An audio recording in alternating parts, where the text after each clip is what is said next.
talking loudly in the beginning of the video because for some reason it like really quiets down in the beginning of the video and then it goes back to normal eventually. So yeah, today I'm coming at you with a video on, right, not today, I mean I just filmed a video. Hold on, my freaking finger is not in my glove. I apologize. Jesus, crickets. Okay, right now I'm coming at you with another video on, this is just me going to talk about my goals, okay? Now I know I've been kind of talking about like my permanent goals or habit tracker goals or whatever, but it's really like those aren't like none of like today I'm actually going to be talking to you about, I'm just going to list goals that I have. I'm not sure if these are going to be life goals, current goals in a week. I think most of these are going to be goals like I want to do and like I want to accomplish in like a week to 2 months. All right, so I'm just going to give you a list. There might be small goals, big goals. There might be some goals that might be part of getting to bigger goals. So yeah. Is that some? What the fuck? Dude, it's so dark I can't tell if there's someone right there or not.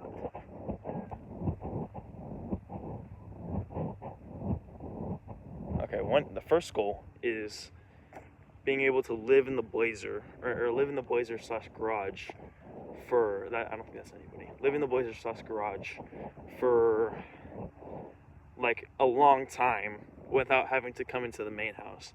That means bathroom. I already got the bathroom situated. I basically got the shit bucket, and it works pretty well. I got a pee bottle, or a pee jar actually.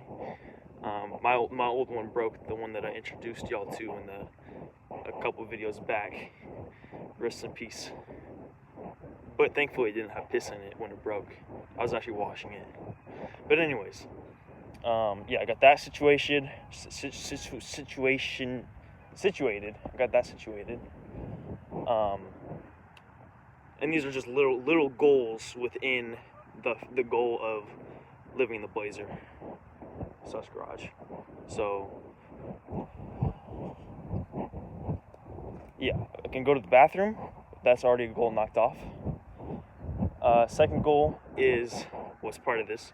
Second goal is being able to, second goal is packing the mini fridge full of frozen food and food that I can cook myself or do myself for like at least a month without ever having to go inside the house actually. So that means like frozen, like cooking in the house, cooking like a bunch of eggs at one time, cooking a bunch of bacon at one time. I've already researched this for the most part. Putting it in the mini fridge freezer, and it's not the big. It's actually a pretty small mini fridge, but it's gonna hold a lot of food. So yeah. Being able to live a month's worth of food in the garage / Blazer. That's the second goal. Third goal is getting a toaster that I can put in the garage / Blazer. Obviously for the food. Fourth goal, this is a big goal actually, is getting an electric tea kettle, which that's like a pretty big need. Or it's not a need, but it's a pretty big one because that's going to be for the coffee, for ramen, for like all sorts of dried food and stuff. And that's going to be like my only source of like heating up beverages as well. Like say I want to heat up coffee and I don't have a microwave in there obviously, and I don't have anything like that, and I'm not going to go inside to use the microwave. So I'm going to use the electric tea kettle and then wash it out. So electric tea kettle. Another fan would be great, not only to help ventilation in the garage because it's in like a car inside of a garage filled with junk. So there's not that much ventilation, or at least it's not as much as there should be. So yeah, getting another fan in there for the ventilation, but not only for that, most importantly actually for the blocking out noise. because I already have one mini fan in there, and it's placed like by the door, so that actually blocks out a tremendous amount of noise from. Actually, I can rarely hear anything from the actual main house. Most of what, or not the only, but most of what I hear now is screaming coming from the porch or from the driveway, from when they get in and out of their cars, because they're screaming when they get in and out of their cars, and the porch as well. So that goes to show how crazy it is. But yeah, having another fan in there. What is it? What am I on? My fourth goal. Fifth goal is getting Simon to the vet, getting his shots and everything done, getting his nails clipped and everything at the vet, getting like a checkup on him. That's another goal. It's like the fifth goal. Sixth goal is healing his paws, because he has very, very unhealthy paws. Like, there's cracks down the middle of them. There's the pads specifically, but also like the overall paws as well. But like, there's cracks, like deep cracks in his pads and everything, and it hurts when I touch them. He almost bites me when I touch them, or when I try to like pick like dirt off of them. Like, he doesn't bite me, but he makes me, he lets me know that like he's like warning me, basically, even though he never actually has bit me from that, I don't think. So getting his paws healthy, getting him a tag, which is because his tag fell out or something. So my mom I've been trying to get her to like put a new tag on his collar, or like she has the tag. Honestly, I could just see, that's the type of thing where like I could do it myself, but I just don't do it. I don't even think about doing it myself. Like I feel like it's not something I could do by myself, putting his tag on his collar. When in reality, I mean, all it would really take is even if we don't have like a ring or anything, all it would take is like probably like, I don't know, some like string or something, and like it'd probably do, it probably wouldn't be the best looking, but I could definitely secure it. So yeah, that, putting his tag back on, making sure he's not like getting him like flea proof and everything, and like termite proof, or like ringworm, or like all that type of stuff, especially fleas, because fleas really bother him. And then another goal is getting him well trained, maybe even possibly taking him to a trainer when I get a job, so I can pay for that maybe, and getting him checked up with the trainer and everything. But not so much that goal. But just training him myself. So teaching him like tricks, or not necessarily tricks, but like paw shake, sit down, lay down, come, not pulling on leash, fetch with the ball, not carrying anything that he shouldn't be carrying, that type of stuff. Those are all separate goals, which are like kind of part of the same goal. This is how I operate, by the way. Like I sort out individual tasks, and there's pros and cons to doing that. If you do it good enough, if you find the right middle spot, you can accomplish your goals really easily and without much. Because I'm very big on I'd say the main reason I don't do stuff is because of how uncertain it is, and because of how tired I am, like in all ways. So it's very uncertain, and I have a lot of deep down very much stress. Even if I don't realize I'm stressed out, I still have like incredible amount of stress.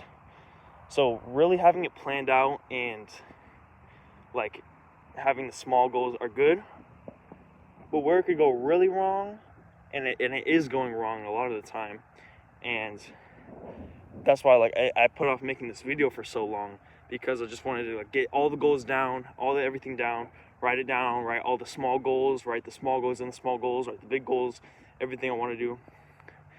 It's impossible for me to do that, basically. No, it's not impossible, but it is actually like going through hell doing that.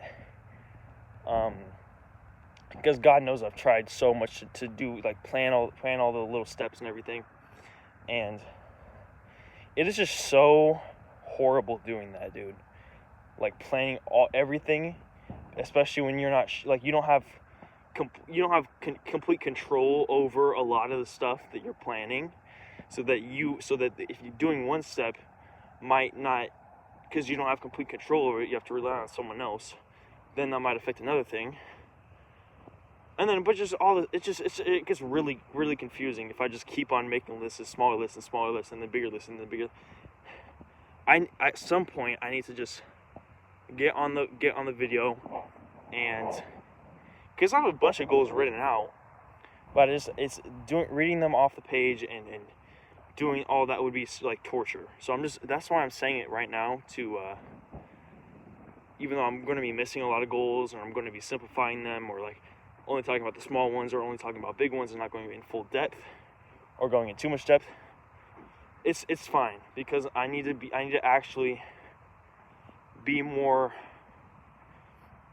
like, I actually need to put my foot down on like the actual goals, okay? So yeah, doing that, Simon. Yeah, and then of course asking people if they could. The heck is it? This is a piece of wood. Is this a piece of wood?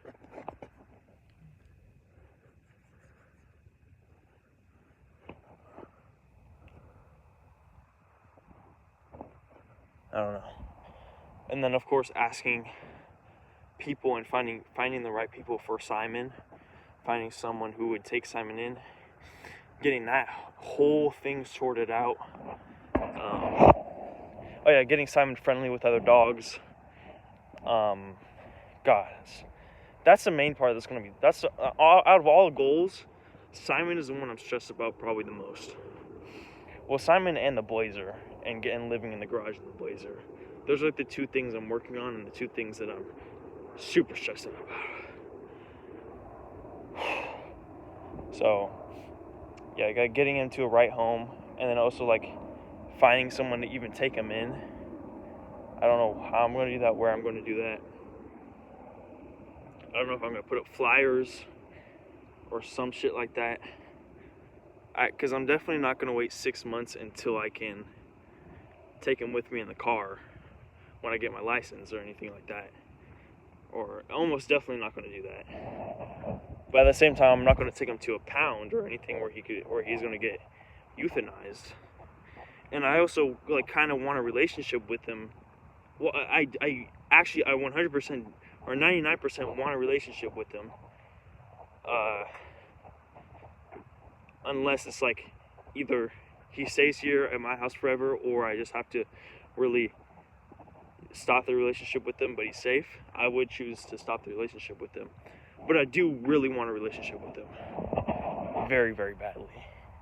So I do want to like still visit him, or even have it where it's temporary, where like he could live at someone's house for like a couple months, and then that could actually work. He could live at someone's house for a couple months, and so I can get my own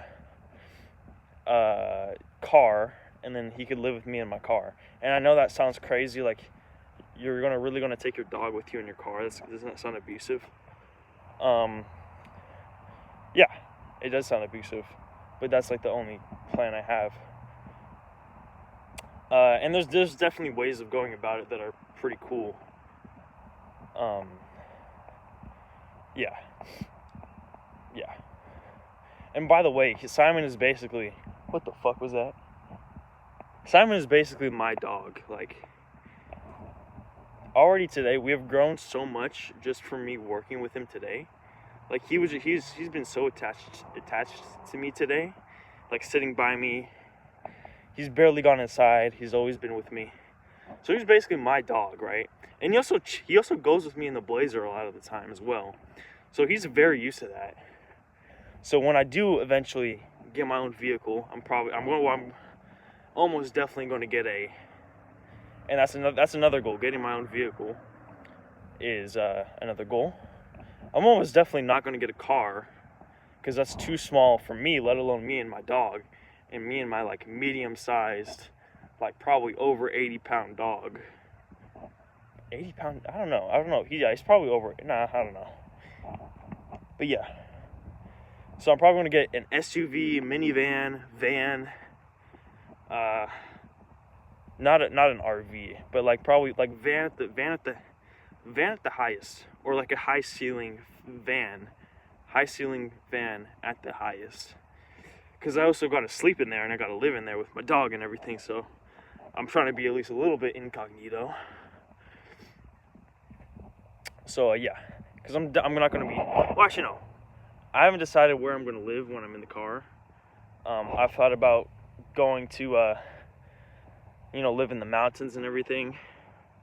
Because then by the time I live in the car, here's the thing, if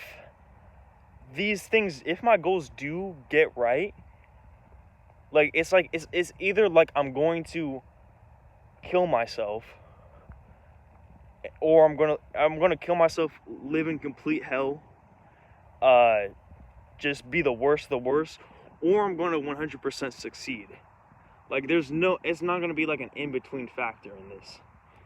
So no, it is. It's going to be an in-between factor, but it's going to be more towards succeeding, and it's going to be a very,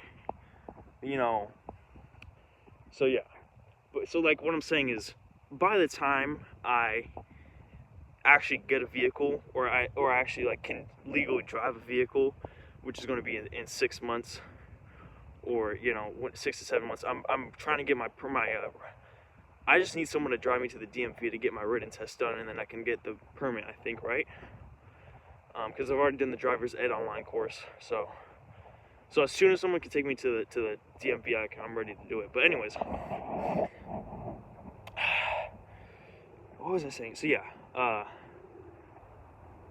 getting him, yeah. So getting a vehicle is a goal. Getting my driver's license is a goal, obviously. Getting my permit is a big goal. Getting a job soon is a goal. Anyways, so back to, just to wrap up what I was saying about the either 0 or 100. By the time I even get to that point of living in a car with my dog and everything, I'm already going to be making a lot of money anyways. Like, I'm going to be rolling in dough by that point. And not like rolling in dough like I'm going to be spending it on myself at all. No, I'm not going to be spending it on myself. I'm going to be saving it / putting it or / donating it / putting it into future endeavors, which will build me up to give more, or putting it into future endeavors, which will build the people up. That type of stuff, So it's not like but I am going to be making a lot of capital, right? If I don't kill myself, if these plans succeed. Man, okay. So yeah. So okay, right. Wrapping that up. I'm going to be making a lot of capital if these things succeed. So therefore, I'm actually wrapping this point up.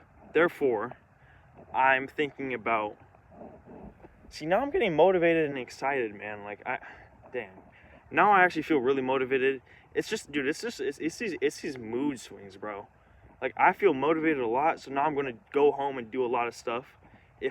Hopefully I still feel this motivation when I actually walk home. Knowing me, it's probably gonna go away, but who knows? It might even get stronger. But anyways, right. So by the time I'm living in a car with my dog and everything, if that's how it goes, like if Simon's living with me and not at like someone else's house,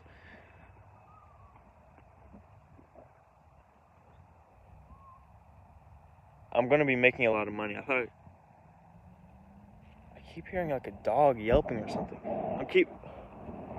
I'm going to be making a lot of money by that time, in like 6 months to a year.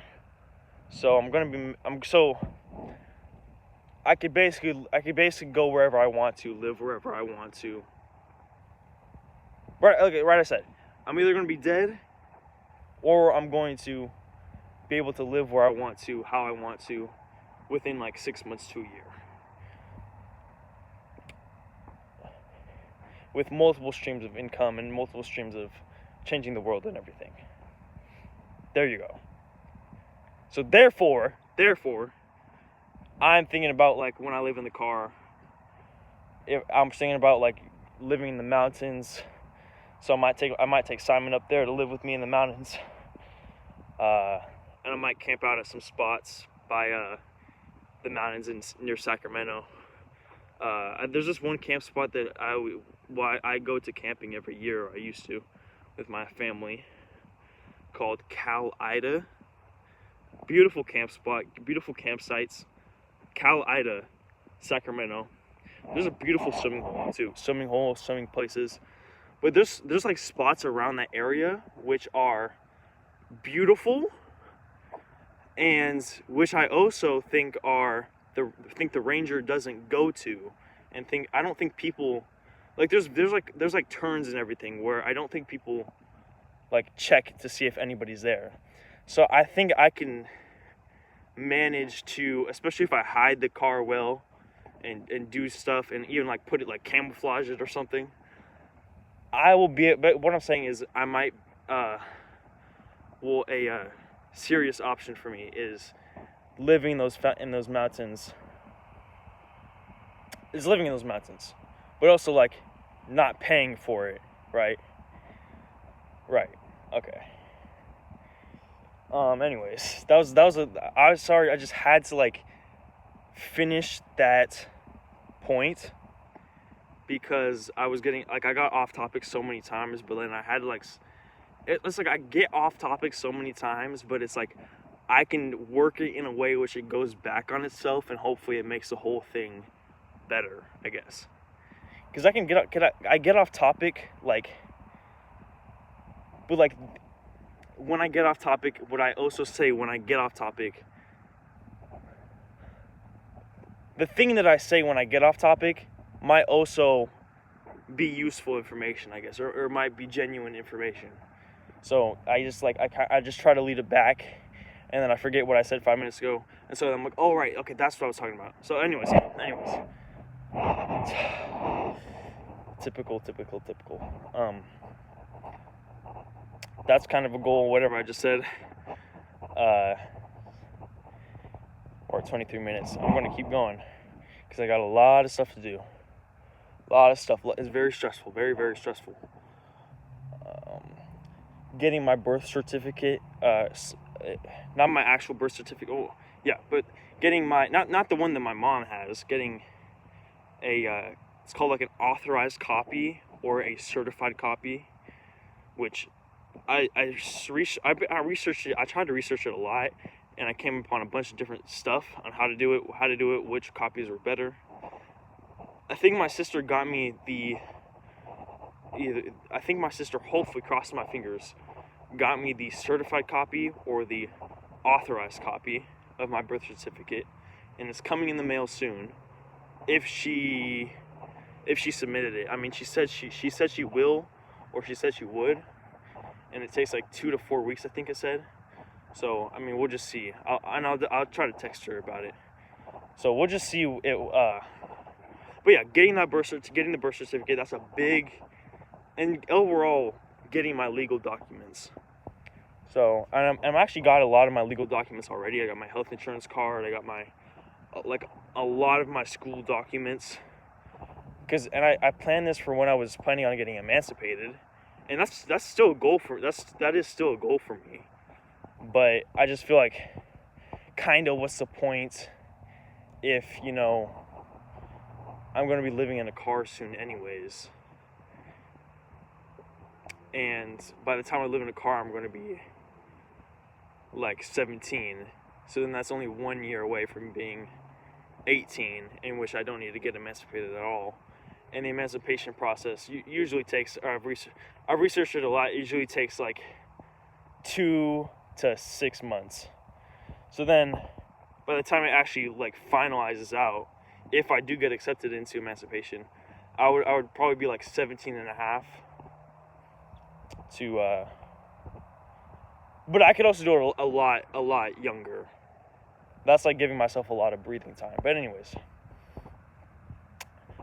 I need to getting my legal documents is a big thing for me, because that's going to open so many different pathways, and that's going to make so many different pathways and so many different options so much easier.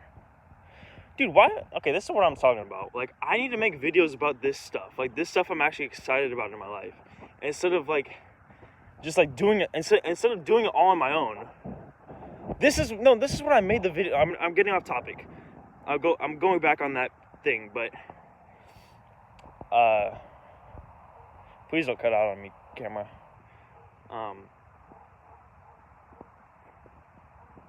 That might actually be my dog. Anyways, barking. But anyways, getting all my legal documents is so important, because that opens so many different pathways for me in the next couple of years and in the future. And it just makes so many different things so much easier to get my actual legal official copies or official documents. Stuff like my social security card, I got that. Health insurance card, I got that. Immunization, immunization, like the shots and everything. I kind of got that from my school. My school gave me all that because my school is awesome. ECA early. Okay, let me shout out my school. I'm going to get on the topic that I was about to get onto, but I still have that in my mind. Don't worry. Let me shout out my school. Natomas Charter School, ECA, best school ever. I'm telling you, it is the best school ever. Please, Natomas Charter School, ECA, Early College Academy. It's like half online, half in person. Some of the best schooling ever.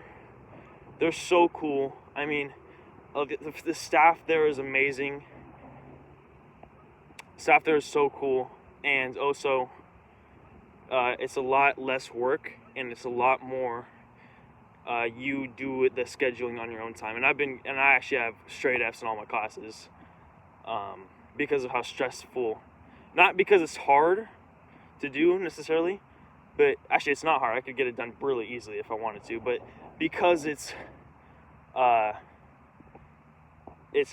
already stressing out on so many other things, and I've went through like only like a third of my goals of everything. I'm just in my mind,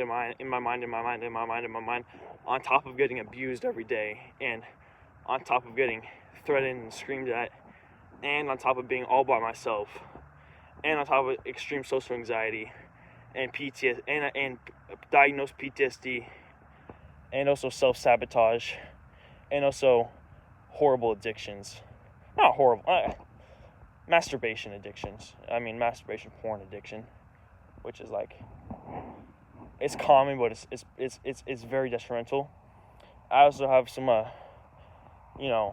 kinks, I guess, that are not. I don't even want to get into that. I mean, it's not like the worst things, but it's like, and it's, honestly, I try not to be too shameful about it, but because I know that shame is like, first of all, it's okay to have some like kinks, but also it's okay to have some kinks in the first place. But also, if you don't think it's okay, the absolute worst thing you could do is have shame over it, because have shame just compounds and compounds, and you're just setting yourself up for failure at that point. So I try not to have shame over some kinks and stuff. Anyways, I don't know how we got onto kinks. Well, I kind of know how we got onto that, but anyways, I mean, a goal is to, I never wrote this down or anything, but a goal is to, of course, completely stop masturbating, completely stop watching porn and everything like that, obviously, because that's That's no good for you, man. And I know it. I've been suffering with it ever since I was probably 6 years old. I've been doing it every day, or mostly every day. Sometimes it got bad, man. It got like, whoo, like probably like shit, like the whole day. Back when I was like probably like 10 to 13, I used to do it inside school. Like, I'm serious. I used to do it inside in 6th grade. What the fuck was that? In 6th grade, Heron, I would jerk off in the classroom. Frequently. I should make a video about this. I would jerk off in the classroom, using my spit. Like I would try to hide. Like I try to go like this, like yawning, and then spit on my hand, and then put my hand in my pants and then just jerk off. And I guess I just thought no one knew. But honestly, the thing was, I wasn't jerking off at anybody, I don't think. But I wasn't jerking off to be a pervert or anything. I was jerking off just like literally because I had the addiction so bad, and I couldn't control it. Like, it was crazy. Wow, I completely forgot about that. I used to jerk off in class.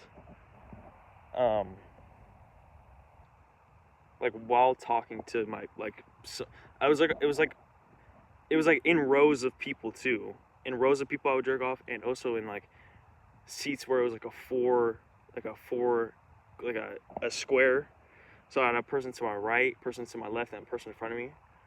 And I'd just be jerking off as I talked to them. No, trying to hide it, trying to be inconspicuous. And maybe I was, but I don't think I was as inconspicuous as I thought I was. Man, that's but honestly, that's actually pretty cool.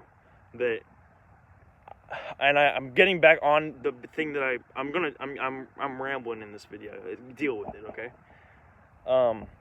It's pretty cool that I used to jerk off in class, man, because I've grown so much from that point.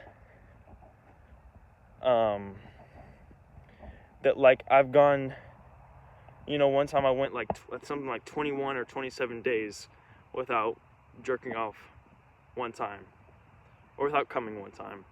Like I might have like done it real quick and then just stopped myself. But like I had a streak of like 21 or 27 days. That was like a year or two ago though. And overall, I'm getting towards. I'm on the way out of the addiction, is what I'm saying. Yeah.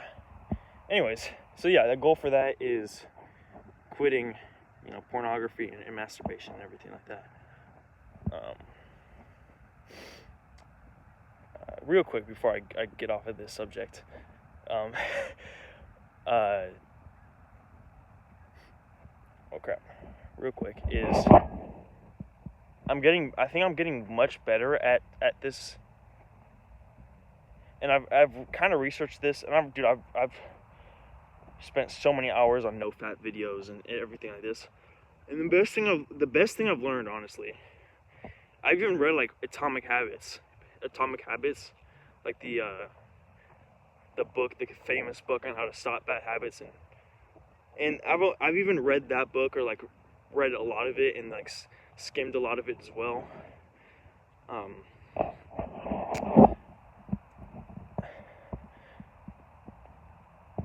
The main thing that has worked for me is to get my addiction way better. Went from like jerking off like 16 hours a day as soon as I woke up to as soon as I went to bed, until my dick was red, until I was firing blanks after blanks after blanks after blanks after blanks after blanks after blanks after blanks, until I would do it like my mom would go into a separate room while she was talking to me. I'd jerk off real fast for like 20 seconds, then she'd come back and I'd pretend like nothing happened. It went from that, and like a lot of this was when I was like single digit age, because I started real young. I need to make a video about this. This is really interesting. But it went from that all the way to where I am now, which is like, I usually, my record is probably once a day, once a day, maybe twice, once a day. But also, I've been going days where like I don't even do it, and I'm like, whoa, I didn't do it. And then of course, like, that ramps up my urges, my horniness the next day. And the thing is, it doesn't even come from horniness. It's not horniness. It's from when I'm really stressed out, or when I'm really bored. Bored means when I think I'm bored, but I'm really just stressed out and I want to escape negative feelings and negative thoughts. And so I just think I'm bored, when in reality I'm not bored. I'm just about to go through a lot of pain, and my body knows that, so it wants to, go through a quick dopamine rush. So, I got it down to like that, and I have a pretty healthy relationship with it now, I would say. And I'm on my way out for sure. And the thing that's special about now is, I used to go days or like weeks or months where it was like once a day, but I was like fighting it, so much fighting it. And then of course I would relapse after like a month or like a week, and I'd go like 6 times a day, 20 times a day, the whole day. Right? Now, it's like probably once a day on average, or maybe sometimes twice a day. Have I ever gone 3 times a day in the past like 4 months? Have I ever gone in the past 3 months? Have I ever gone like 3 or 4 times a day? I don't think so. The point is, I have a much easier relationship with it, and a much easier relationship with it, and a much more natural, I would say, relationship with it, where I'm going like once a day, or sometimes twice a day, or rarely 3 times a day. But it's actually like okay, like it's like I'm not gonna fight it. It's just how I'm feeling, It's okay. And basically, what I'm saying is, I'm very long-winded. What I'm saying is how it took me from all the way over there to all the way to where I'm now, which is I have a more natural, more easy relationship with it. Very consistent of once a day, a lot of the times 0 times a day. Very, very rarely. Very, very rarely, like 3 or 4 times a day. How I got from and on my way out, because of how natural and easy it is, How I got to this point now, and I know I'm saying this in the middle of a goals video, and I still have that thing in the back of my mind, and I still have multiple things in the back of my mind, but I just feel like I really need to say this, and this could be set up into another video, or like the groundwork for another video. And we're at 38 minutes already. Okay, holy crap. So, I'm cold as a freaking super freak.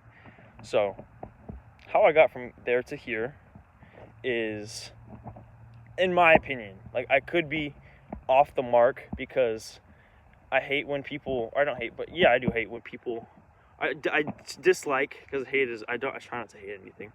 I really dislike when people give tutorials on stuff, and in reality, like, it could have been what you're saying to be true, or what you're saying to be true is the result of the real solution. Like, you only did that thing that fixed your addiction because of the real solution that came in the first place. Or it could be because of something you don't even know about consciously. Like, and maybe you changed your environment, or maybe you changed a habit, or maybe your YouTube channel blew up, so you decided, so that like raised your frequency or whatever. Something like, or something even closely similar to that. Or maybe it was like you don't really know why you did that. So but what I'm saying is, take this with a grain of salt. What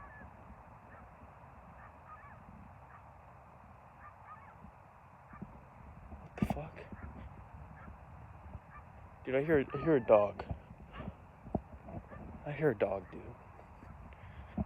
And it sounds in danger. Okay, I'm gonna go find it. And I left all my stuff there, but you know it's fine. So yeah, I'm gonna just walk towards where I hear this dog barking. And that might be a coyote, because a lot of coyotes are in here, in this field. But anyways,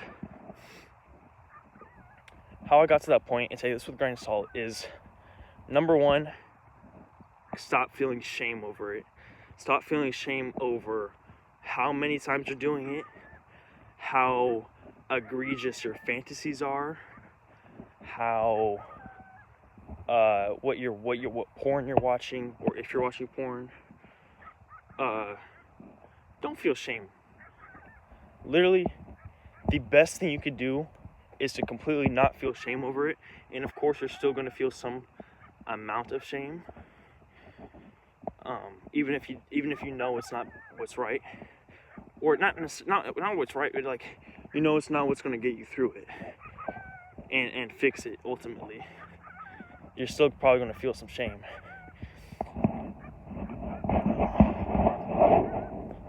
Dude, this dog. Hopefully, I don't know if I want it to be a wounded dog, or like a sad dog, or if I want it to be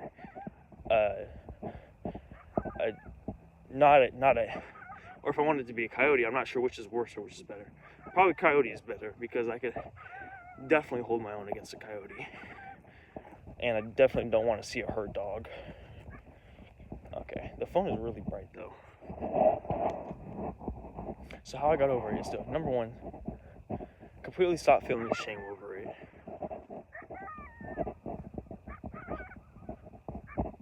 Completely stop feeling shame over it.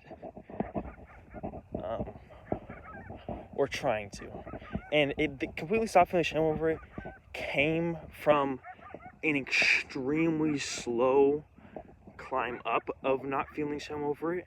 And then it was believing that was the right way to go about things, is to change my belief about if I should feel shame about it. And number one, if I should feel shame about it, that's changing your belief. And then number two is changing your belief that feeling shame about it or not feeling shame about it will actually help. So that's two very strong hills to climb, probably. I'm getting closer to whatever this creature is.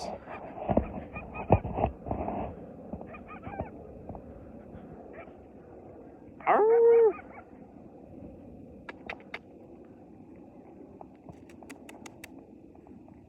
Come here. Okay, I'm getting very, very close to this guy. I left all my stuff there, but you know what? It's fine. Come here. Come here. I'm so close. I'm so close. It sounds like a dog. It does not sound like a coyote. I mean, I haven't really heard that many coyotes, but... Oh, God.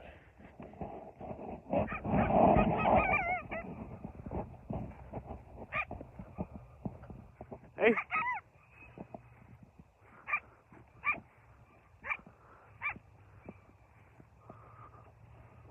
What?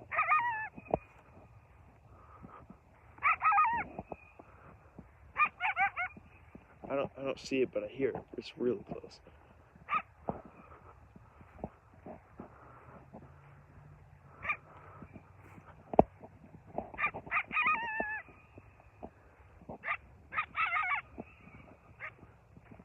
Dude, it's really close. Where the freak is it? Hey.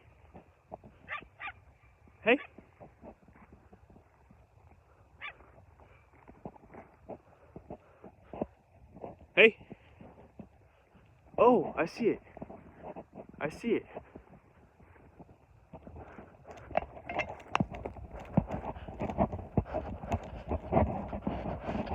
Okay, I'm gonna try to chase it because I don't know what it is. If it's a dog, I want to save it. Okay, it's running out. I see it. Hey! Oh God! Oh God! There's multiple things running. There's just multiple things running.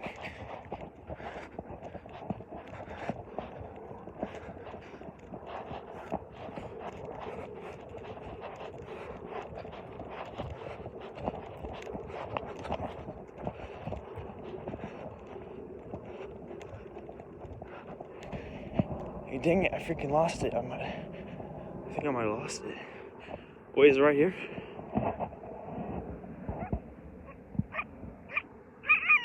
Hey!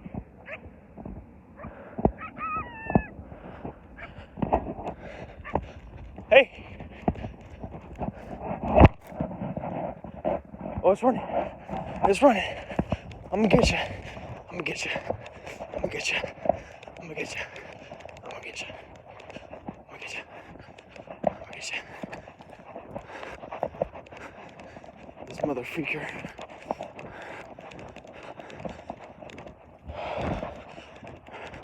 Bro, I wish I had infinite storage space. Hopefully this doesn't cut out on me.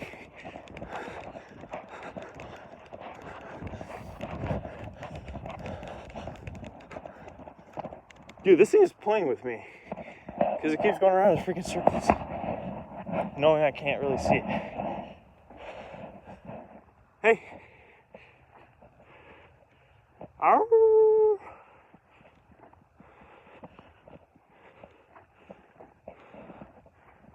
Come here.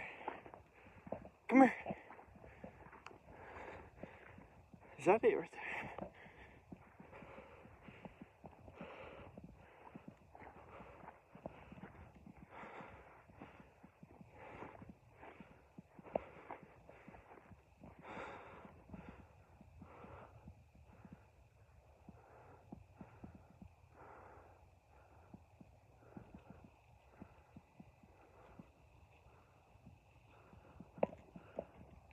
Dang.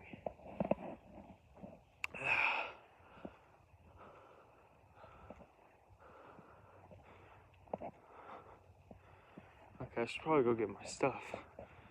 Okay, I don't hear it anymore. It was definitely like semi-big.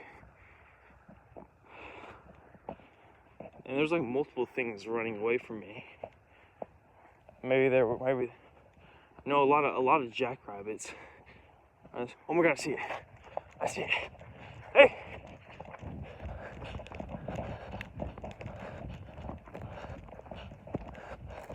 Oh God, I'm coming. I'm coming. Hey, come here. Come here. Come here. That thing is fast as freak.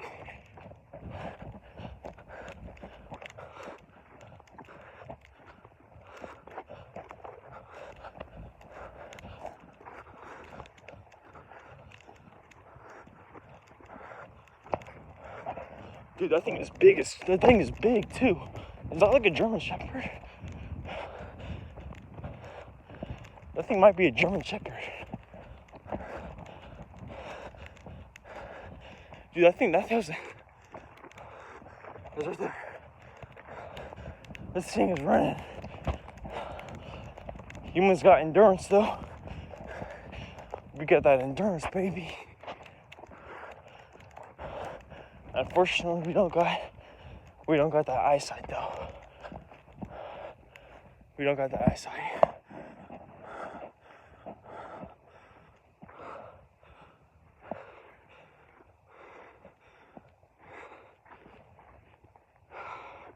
I saw its eyes glow at me.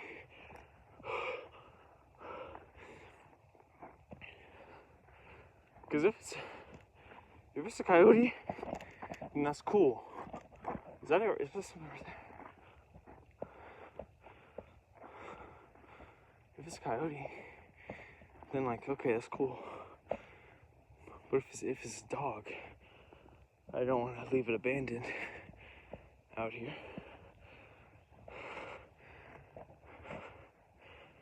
I mean, it's the same field where I let Simon run, and then I had to chase after him.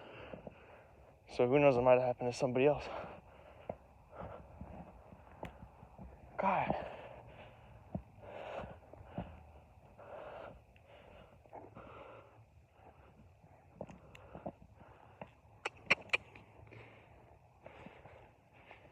Isn't it kind of funny? I'm chasing after a coyote. Aren't coyotes supposed to be the ones chasing? What do coyotes even do? Coyotes are they're like so mid. What even are coyotes? All I know is that they're kind of like dogs. And I know that, or I'm pretty sure that I've seen multiple in this field.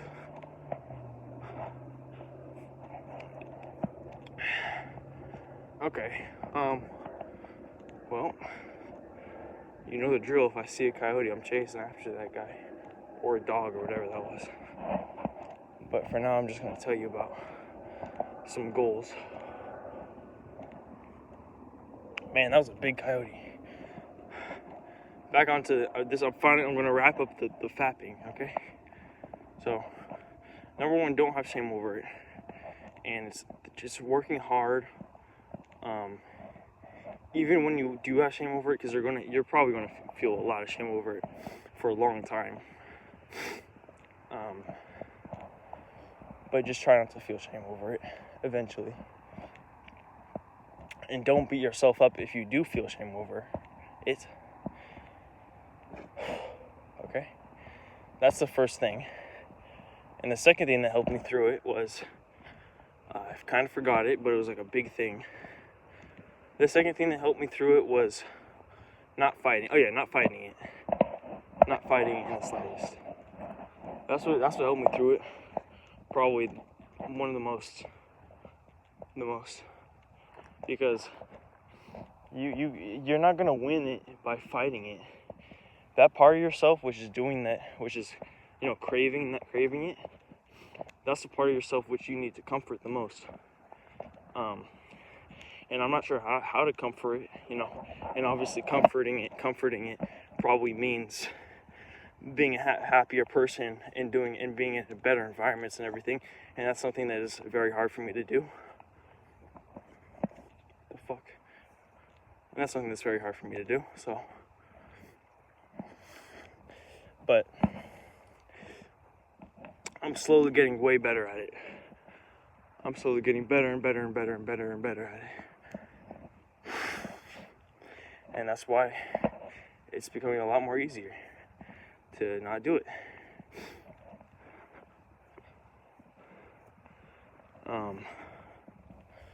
Yeah. So don't whatever you do not feel shame over it. Do not feel shame over it. And whenever you feel that urge, don't this is what I have done this where I just immediately give in. But once you start letting yourself just do it, you actually start to build a resilience, because you're sort of like you're not fighting and losing. You're not fighting and losing. You're just letting it go instead of losing it. So you actually build strength from that, or some shit. I don't know if that's true, but for me it's true. But I don't know if that's how I built the strength from it or whatever. I don't know if that made sense.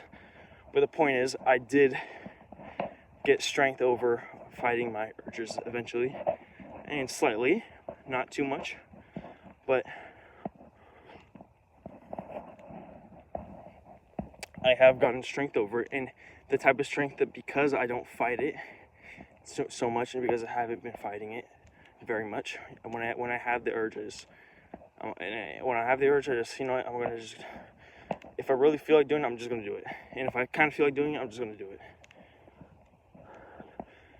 Now, if I kind of feel like doing it, I'm probably still going to do it. But if I'm like, I could do it, I can fight the urges. And I also because I understand a lot of the urges is more not me being horny, but it's me being very stressed out at the moment, or very stressed out, very in, the deep pain feeling, the deep feeling of pain that you don't know that you're in, I guess is how you describe it. So when you're in that type of pain, I kind of I understand now that it's more not me being horny, it's more me trying to escape that feeling, or me trying to get into a better place, right? Me just looking for comfort. So that helps as well. But the point is, by letting yourself do it, by stop fighting all the time, stop making it so dramatic, and stop cursing yourself for stop having shame over it, it gets easier to control. Whether that be because you're comforting yourself more, whether it be because you know yourself more, I don't know. I'm not sure. Probably a mixture of both. But it gets easier. And it's gotten much easier for me. And by much, I mean I can convince myself not to do it, or I can comfort the part of myself, or whatever. I can fight the urge a lot better. And by a lot better, by much more, I mean that I'm doing it a little bit less. I'm doing it a little bit less. I'm giving into the urges a little bit less. And yeah, another thing. This is those are the two biggest things, I guess steps to take when you're actually in the urge of it. But the third biggest thing is understanding. And I was going to talk about this too. The third biggest thing. So number one, don't feel shame over it when you do it or when you're about to do it. Number two, stop fighting with yourself. Just don't, not even give in. You're kind of give in, but just let yourself do it. And then number three, understand that addiction is not the problem. Understand that this is part of not fighting it. Understand that the addiction is not the problem. Understand, and by the way, feel free to, I'll put my hand like this when I actually start talking about the goals again. But that's not, the problem is not in the slightest. The problem is not the addiction. The problem is why you're doing the addiction, and what you're trying to escape from, and what your life is that's making the addiction the best thing you could come up with, or your subconscious could come up with at that moment. And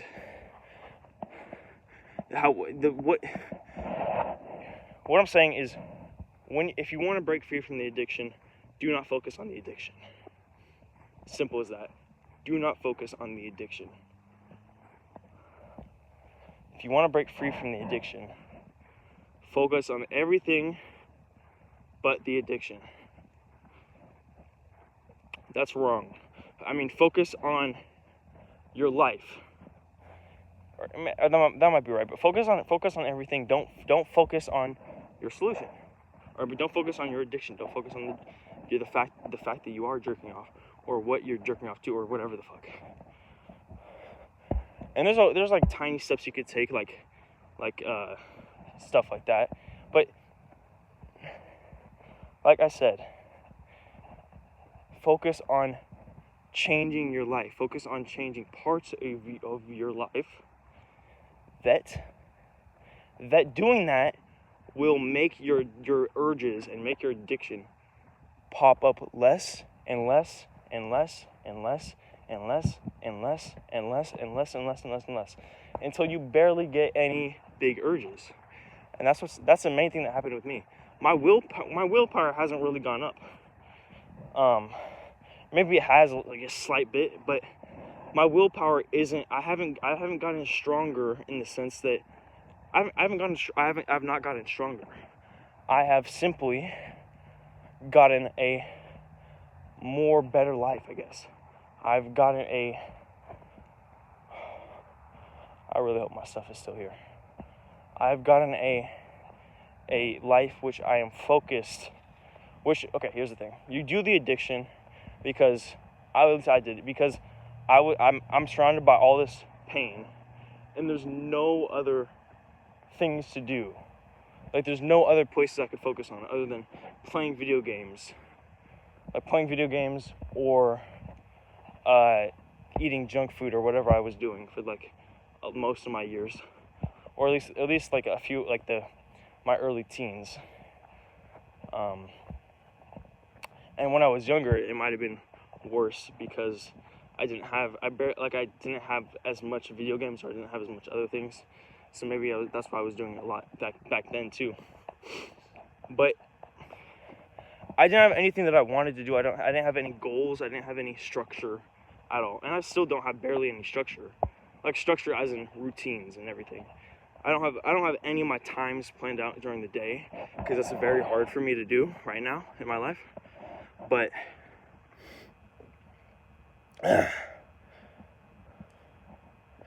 let's see hopefully all my stuff is still here. Okay, all my stuff seems to be still here. Okay, I'm just gonna sit down for a little bit. This is gonna be a long video, guys. I might cut this down into separate videos, maybe, or something like that.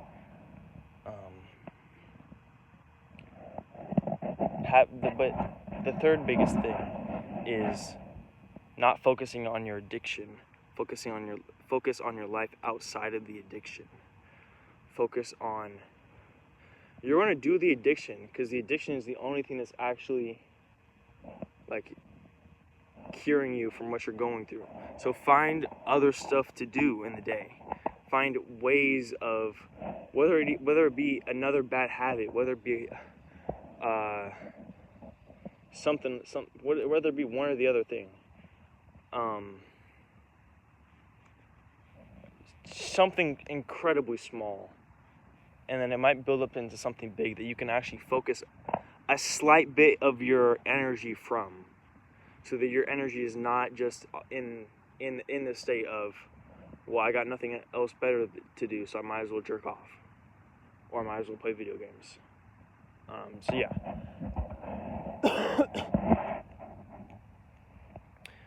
Change your life outside of the addiction. Have things that you're interested in. Have goals that you're doing. Have things that you're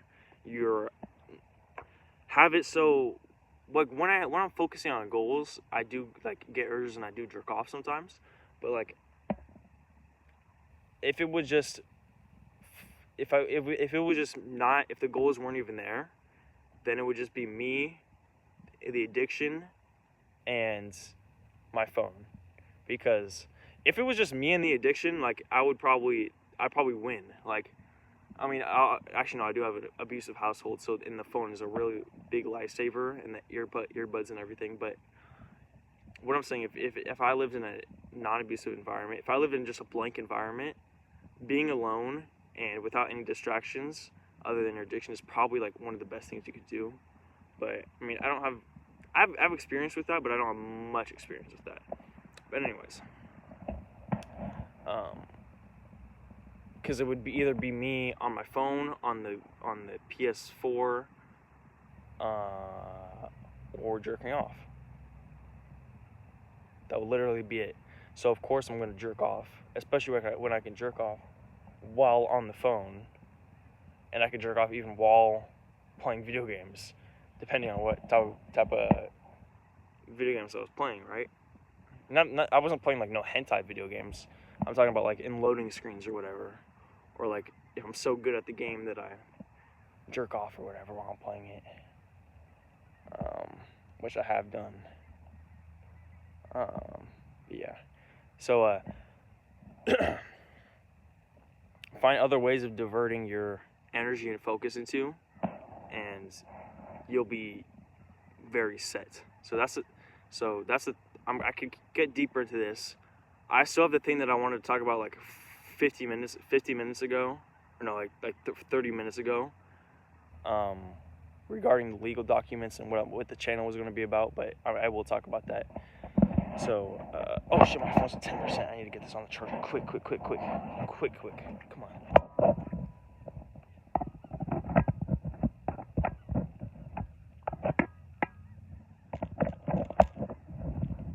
Come on, please don't cut out.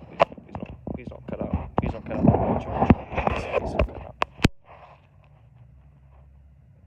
Are you charging? Please charge. Please be charging. I didn't hear it. Start charging. Okay, please start charging.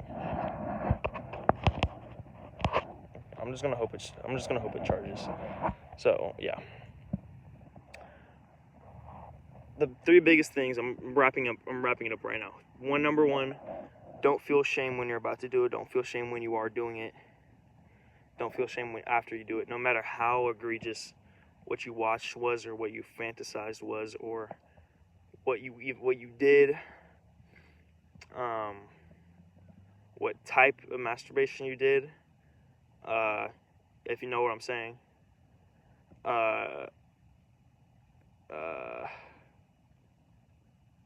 or how long you were doing it, or anything like that. That's number one. And that's a big hurdle, depending on who you are and how truthful you are, and actually knowing that you actually don't feel shame over it, because you can still have a lot of shame even if you don't consciously realize it. I actually have a big urge right now, but I'm recording the video, so I can't do it while I'm recording the video. I that's kind of a kink I have, is like doing it in public. Not like in front of so many people, but like where like people could see me. Too much information, maybe. Anyways, nah, it's okay. So that's number one. Number two is right. Number two is, I have it right on the tip of my tongue.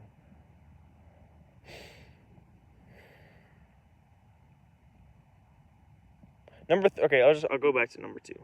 Number two. Oh yeah, number two is don't fight with it, or fight very little with it, extremely little with it.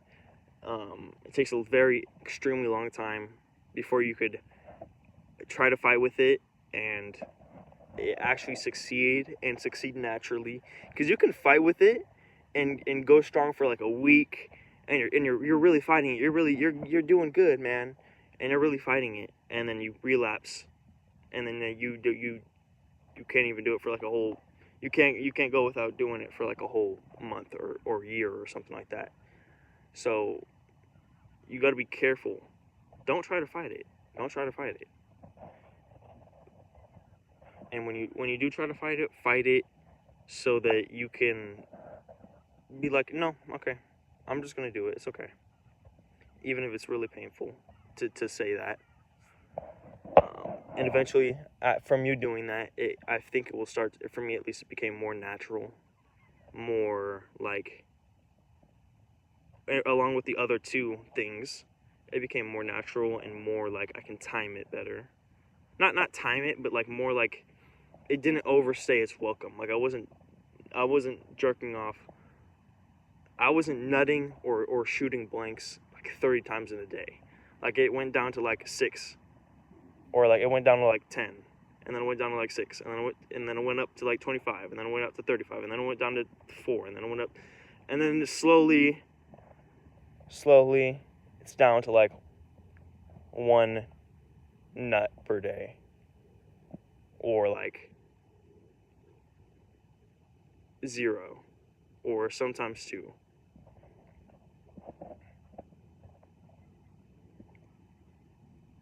Yeah. Anyways, so yeah, and then that's number 2. Number 3 is don't focus on the addiction. focus on the outside of the addiction. Focus on your life, your life goals, not goals, but focus on other interests that you have. Focus on your environment. Your environment plays a crucial. Your environment is probably 99% of why you have your addiction in the first place. Let's be honest. Your environment is completely setting up your addiction. Even if you live in a not fighting home, your environment, everything you touch, feel, and hear, and see is your environment, and especially your like home environment specifically, and the people you hang around with, and everything like that. Your environment.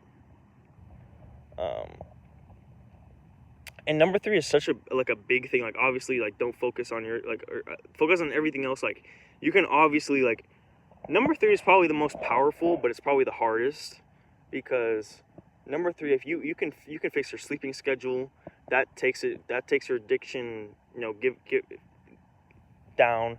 You can fix your eating, that takes your addiction way down. You can change the people you hang around with, that takes your addiction way down. You can change your social media, that basically almost eliminates your addiction. Video games, that pretty much lowers your addiction a lot. Number 3 is definitely 100% the most powerful, but it's also the most wide scope, and it's also the hardest to at least start out with, yeah. But number 1 and number 2 are more so what not to do, and number 3 is what to do. So number 3 is change your environment, change yourself, change your identity, I guess, or whatever you want to say. Like, change your identity, change your environment, change your life goals, who you think you are, I guess. I don't know about that bullshit. Not bullshit, but just I'm not aware of it. Change your goals, change. 2 years ago or 3 years ago, I never thought that I would be. Because I was just in such a horrible mind state that I didn't think I would be so much more thoughtful, I guess, aware, sure of myself. Even though that sounds crazy, because I talked about in my last video about me wanting to, or my last video kind of, about me wanting to kill myself, but you know what I'm saying. Maybe. So that's number 3. Wow, that was a long portion of the video. Oh god, there's a thing in my hair, or a thing in my eye, a mosquito or something. I might just cut that down into a separate video or something like that, because that was just insane. But because we're on 1 hour and 13 minutes. What I am going to do is I feel very comfortable talking to the camera right now, which is kind of a shame, because I want this to be on my last video, because I'm going to run out of room very soon. And the trick to not running out of room is to upload this from this to the computer. But then if I upload it from this to the computer, I don't have the ability to edit it down and everything. If I want to do that, which I kind of want to do that. But we'll see how it goes. I'm just gonna drink some water. Remember my first hate comment, which is he said I was drinking water in a sexual way or something, and that I had my shirt off or whatever. He said I was drinking water in a silly way or something. I heard. I sort of just heard someone cough. Anyways.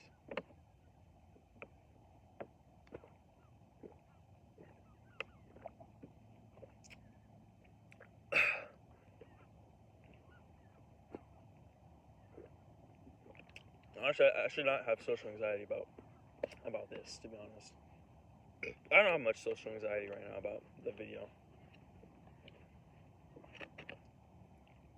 I'm just hoping it doesn't cut out. It won't. It probably won't cut out, because the last video I did was something 10 to 20 to 30 minutes, and that was only 2 megabytes.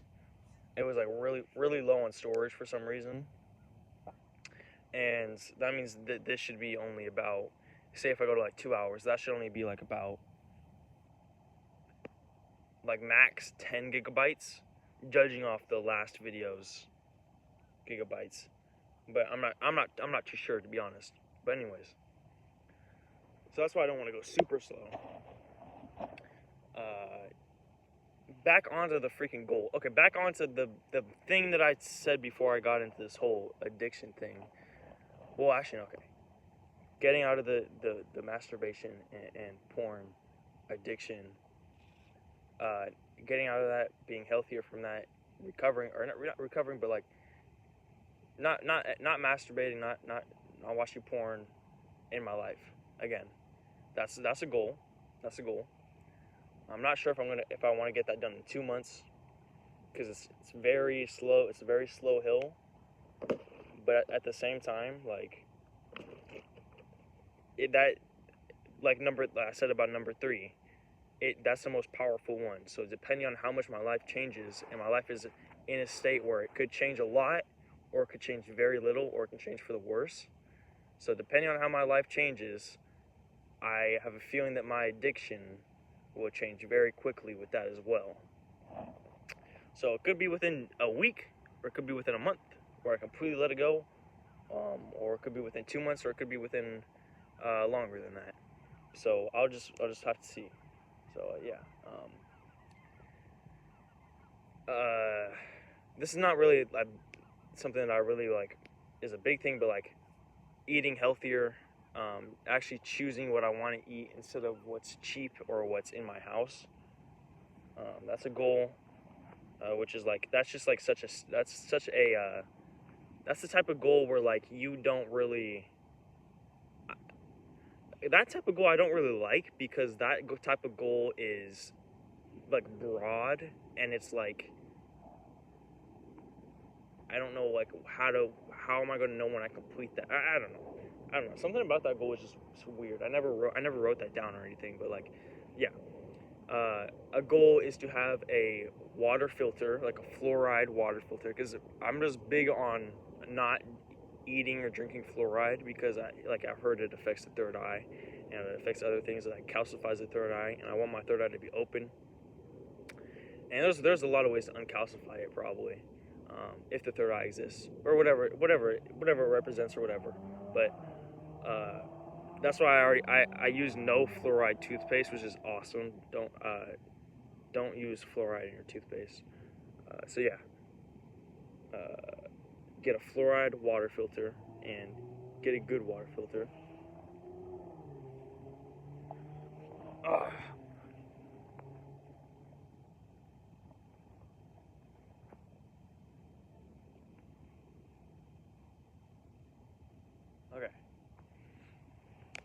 Oh, I kind of just blacked out for a second, or almost fainted. I need to take iron. That's another thing. Get my supplements. I say a lot. Get my supplements. Get creatine, iron, zinc, magnesium. That's like the 4 supplements I take every single day.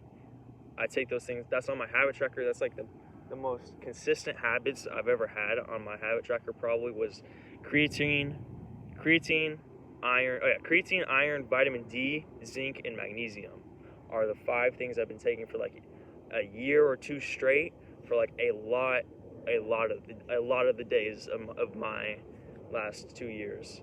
And it's just these little things, like little like what I love about supplements is it's so easy to take, but they do have an effect. I'm pretty sure they're like, it's like these little 1%,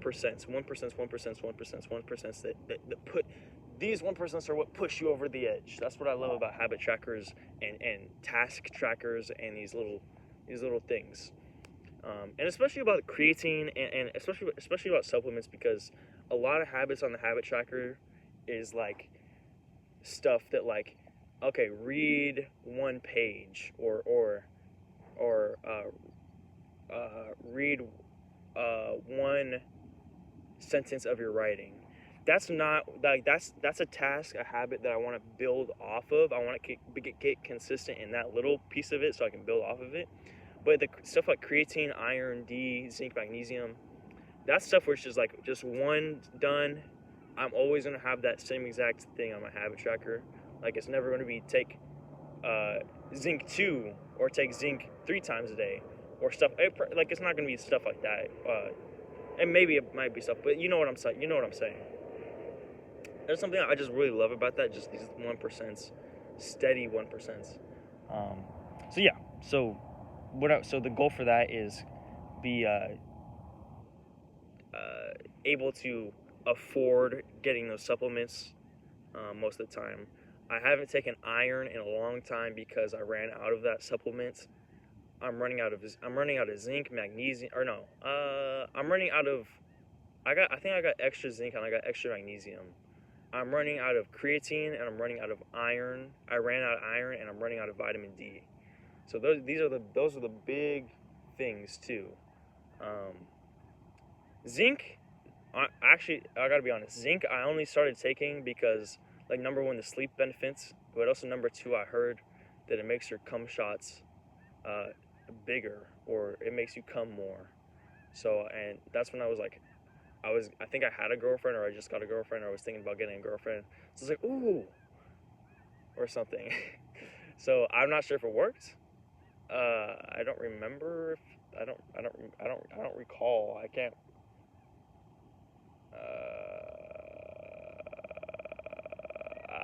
Let's stop talking about this now. Okay, anyways. So what I'm saying is being able to afford those supplements and get those supplements is a goal.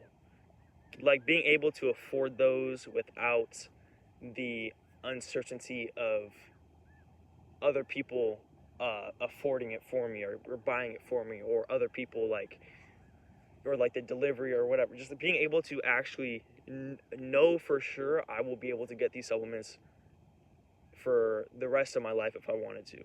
That type of stuff. So being able to afford my own supplements and get my own supplements is a goal. Another goal is researching new supplements to get, new supplements to try, and then buying those and then being consistent in those as well. Because I'm big on supplements. My mom is like gigantic on supplements. She's like neurotic about it. Like, she has like baskets and baskets of supplements.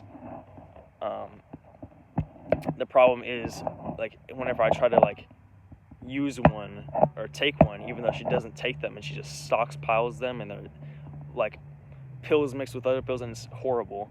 But whenever I try to take like a bottle of like this, say like vitamin D or something, she like either doesn't let me, or she lets me, but like that's the only bottle we have of that specific, because we have like so many freaking types, that I take that bottle and I get consistent with that, and I can take all of them like one pill per day, or like whatever the good dose, like a half pill per day or something like that.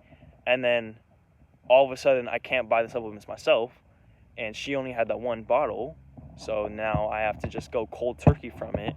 And then in like a month or so, or like a week or whatever, then I have to go back on it consistently, and then I get another bottle consistently, and then I'm cold turkey again. So it's like I hate when the goes like up and down, because I feel like that might affect my life and my mood in the long term. But yeah, that's what I'm saying. So research and get my own supplements, and afford my own supplements and stuff like that. So that's a goal.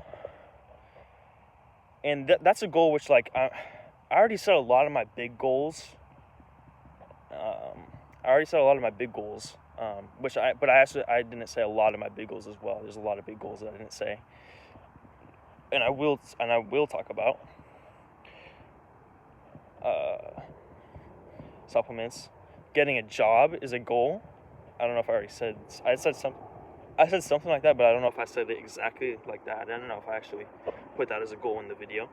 Getting a job is a goal, even though I'm probably going to really dislike the job, and I'm probably going to work more hours than I want to, or on all the jobs I've applied to already, I've put like I'm 40 hours per week plus, and there's ways of, like, even though I'm a minor, there's ways of really getting around the system, and especially because my school schedule, there's ways of getting around the system and being able to work like 8 hours a day on most of the days, as long as you don't get past I think 46 hours or 44 hours, because normally you can only work 4 hours maximum on school days or days that are before a school day. But you can really, it took me years, it took me like a long time of researching this, but like I went on the right website and found like the actual real law, or like some type of real law, and it was like the California thing, and it was like, I should make separate, this is what I was talking about, make separate videos about all this type of stuff to help people and to get out. I'm gonna get back onto, but like anyways, I found a way to like really not cheat the system, but like, yeah, cheat the system to where I'm basically working like an adult. I'm basically can work 8 hours a day on all the days, for a limit of 46 hours a week. So, but I'm really thinking of just like, because none of the jobs I've applied to have I think only 2 scheduled me for an interview, but like they said like their schedule is filled up, so they'll message me sometime, or we might message you sometime. So I'm not sure if those will ever come through, and I haven't checked my email, my Gmail/email for a while. So any jobs I apply to in the future, especially because I'm not super focused on getting emancipated just yet, will probably be, I'm probably going to just say, I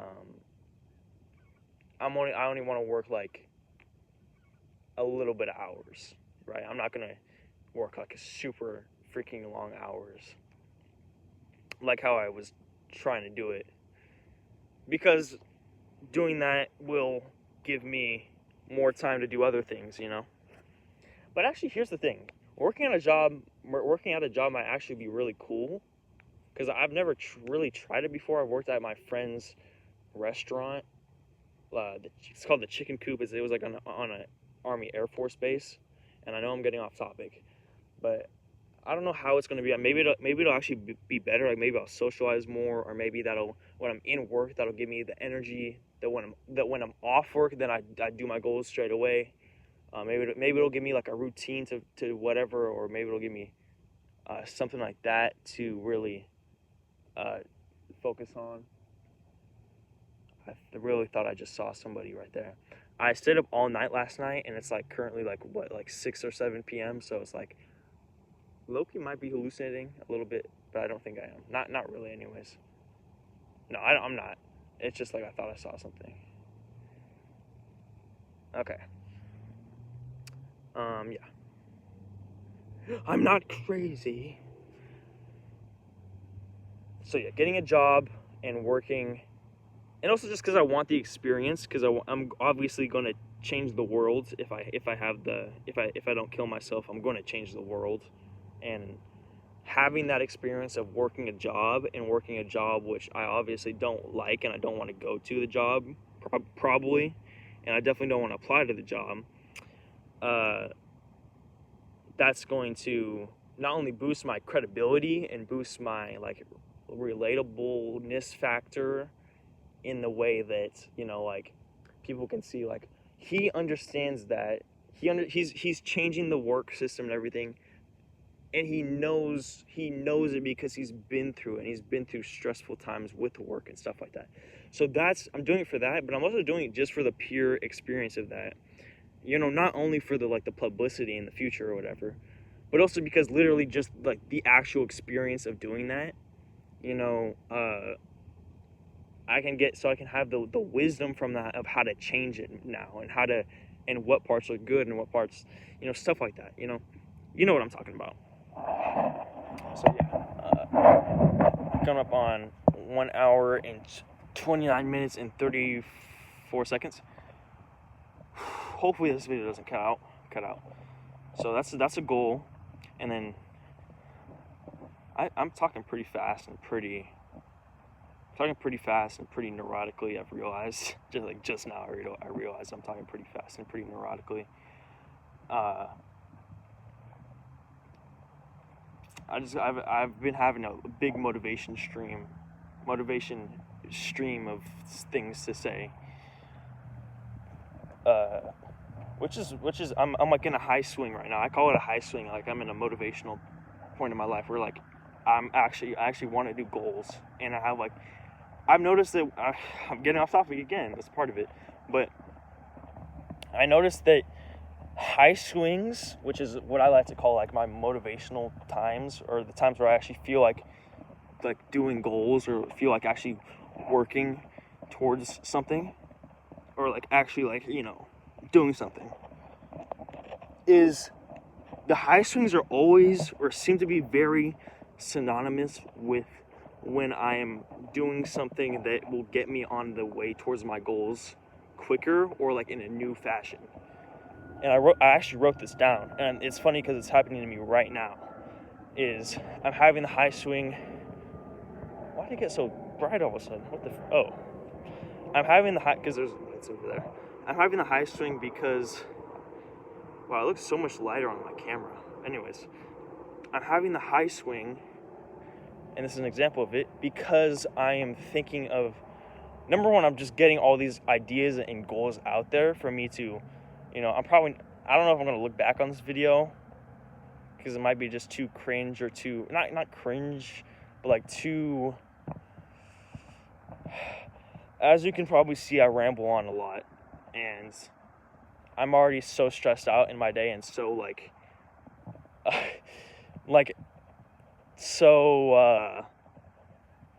my attention span and everything like that, and it's like I have a busy schedule that is incredibly not busy, but it's also very busy at the same time, in the way that I can't spend more than this amount of time doing this, because I fear that I'm not spending the amount of time doing that, and then whatever, you know, this is classic type stuff that like I'm probably just not explaining right, or I'm explaining it correctly, but like it's relatable, you know. Anyways, or maybe it's not, I don't know, but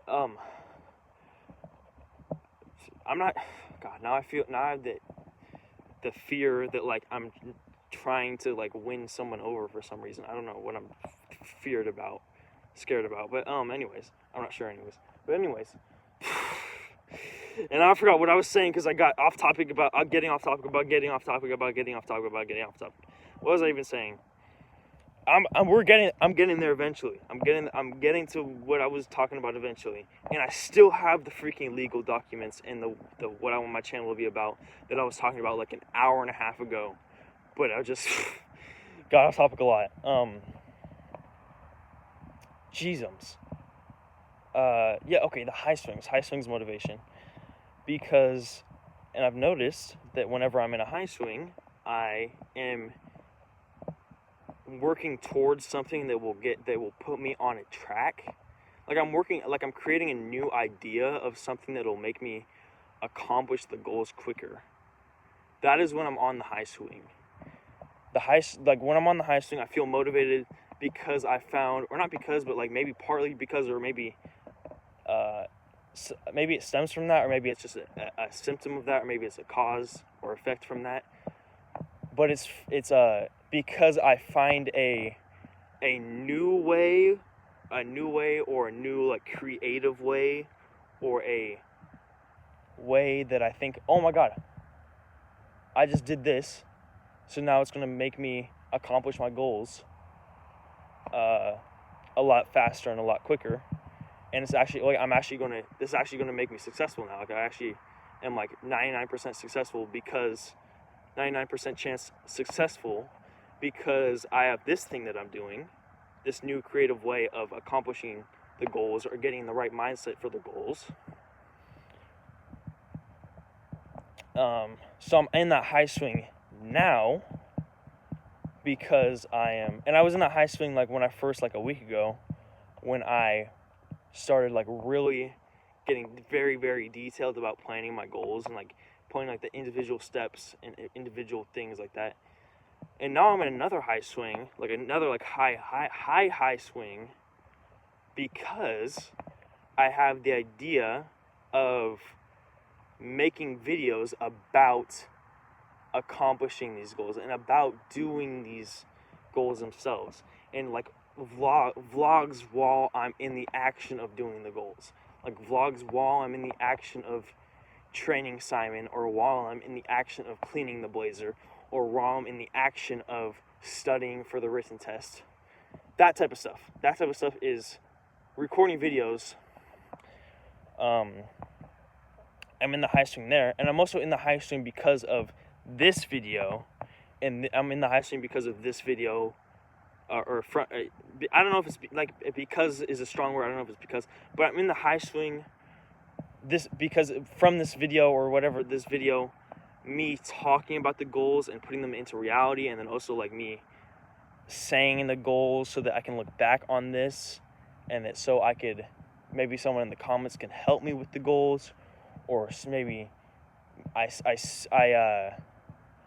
maybe I scroll through this video really quick one time, and I'm like, oh yeah, I remember that. I remember doing that.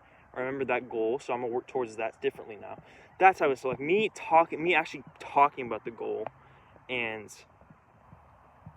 like saying the things that I want to do, and actually like planning towards it in a different way, and planning towards it in a way that is more like these are my goals, rather than just like writing them down, like I hope I do this, or I'm not in the right mindset, or I'm not in the right whatever. So I'm writing this goal down, like, Liam, do this in 1 week, or Liam, get your birth certificate, or these are the steps to get your birth certificate. The video is more so me reminding myself to do it, or like me actually like bunkering down on goals to do. And it's also very powerful because it's, and this goes back to me recording my individuals, me recording myself doing this stuff. And it's also powerful because I am putting on a show, or I'm putting on like an accountability partner, right? I've always wanted an accountability partner. I've written about wanting an accountability partner. I've written about, I feel like that's the one thing that if I had that, I would really take off, is an accountability partner. YouTube can be my accountability partner, and I've thought about this and written about this a little bit in the past, but now I'm really giving it thought and attention and focus and energy, because me saying these goals and saying these plans I will feel like, oh right, I did this. Hopefully I don't just forget about this, or hopefully the camera doesn't cut out, or hopefully I don't just like completely feel unmotivated after this or whatever. But the point is, me saying these goals, I'm going to be like, in the future, oh right, I already said that I was going to make videos about the individual parts of this, so now I'm going to do the individual parts of this. Right. So now when I'm in those the areas of what I was talking about in the last video, permanent changes, or I don't know when the order I'm going to release these videos are, but permanent changes, or like training Simon, or getting my birth certificate, or like me studying the written test, or applying for jobs. These are all things which are things that are taking me a dramatically long amount of time to actually do, and take me a long amount of time to actually get myself in the state of doing, right? But if I have the camera, if I'm talking to the camera while I'm doing it, or if I'm talking to the YouTube, or if I'm recording myself doing the whatever, or even something like giving a tutorial on how to do it, because I already did it, like giving a tutorial on how to get my state ID, or that I already got, or how to get whatever. These are, I feel like I'm going to be much more inclined to do these goals very much more quickly, right? With showing the camera this, my birth, like going back to like going through like the legal documents, like showing how to get the birth certificate and me getting the birth certificate, and showing how to get the me studying for my written test and doing my permit. Please don't do that. Okay, and getting my permit, and me. What's another? Showing my how I got my school documents. Oh yeah, this is a big thing. Showing my list of documents that I want. So this is like a tutorial for anyone who's in my sort of shoes, who's planning on getting emancipated or planning on leaving their own, or planning on getting emancipated or planning on living on their own, or planning on living away from their parents, or planning on just becoming a more planned person and a more sure of yourself person, and a more got all your bases checked and got like things like documents which are like just little like safety nets in the back of your mind type thing, and things that you don't have to worry about.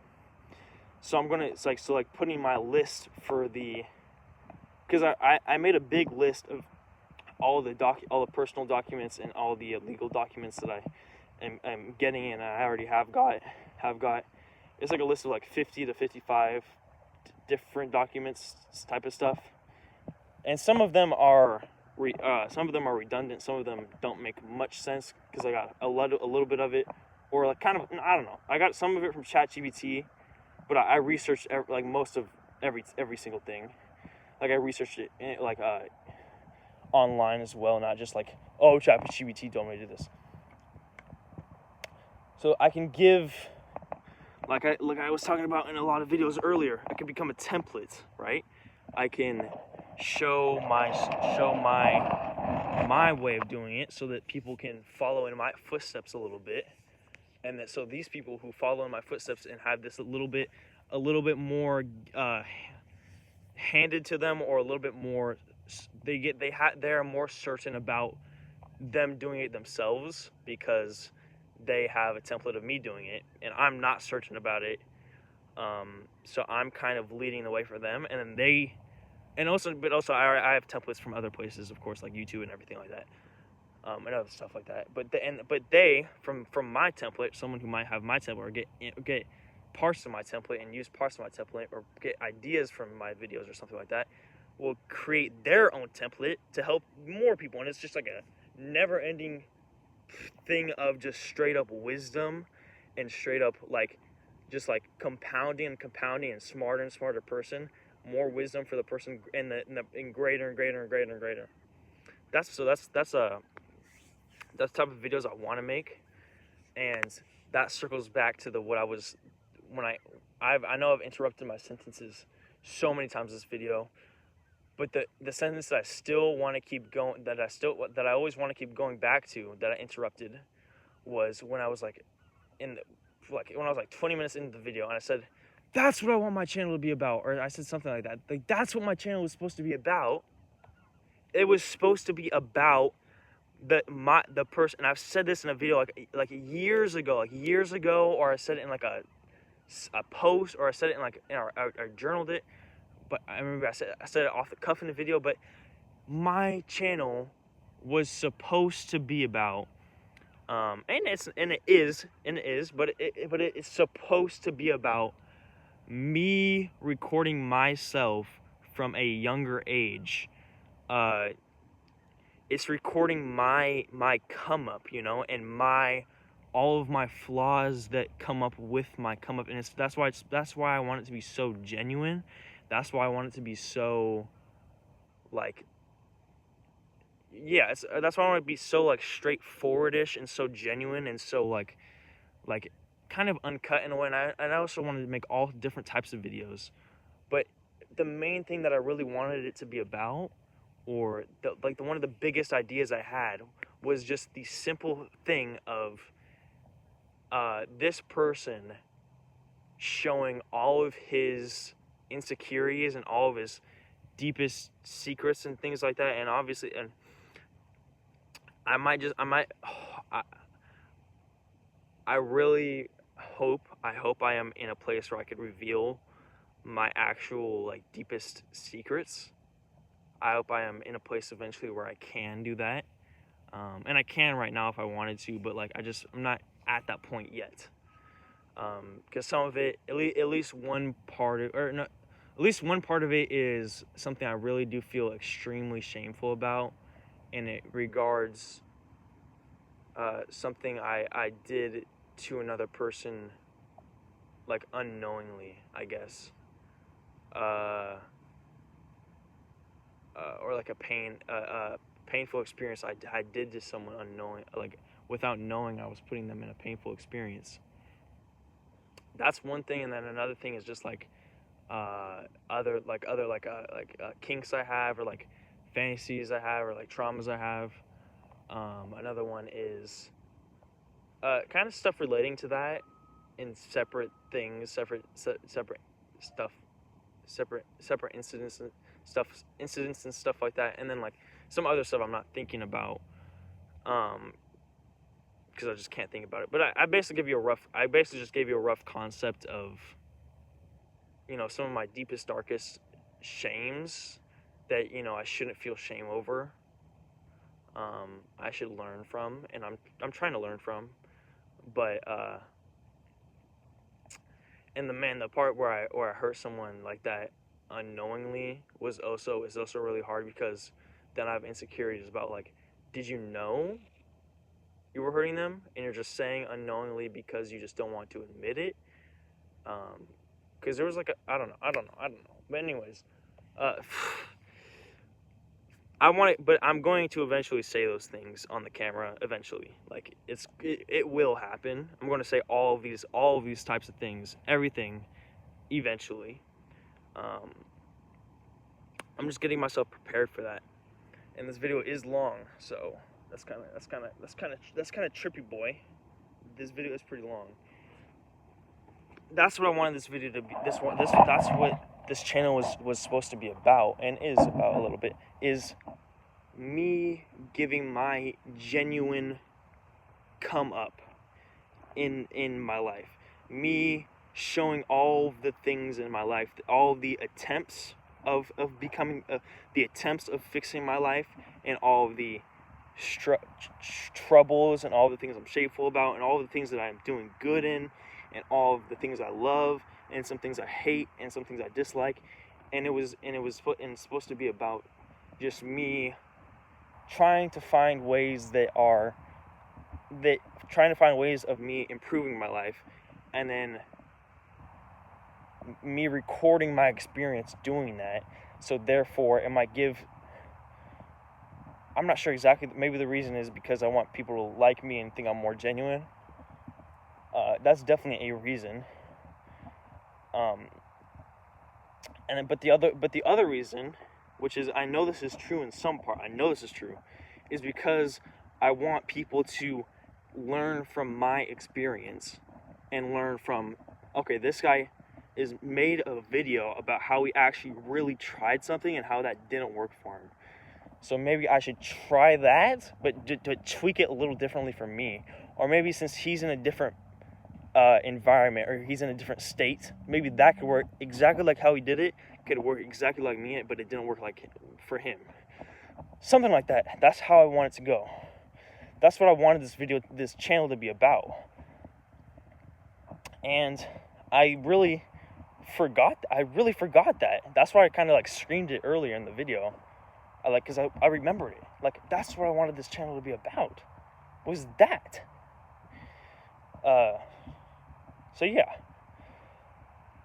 Specifically me. And I guess I've also like subconsciously picked that up. Like I always say, like, I want to be a template type thing. But yeah.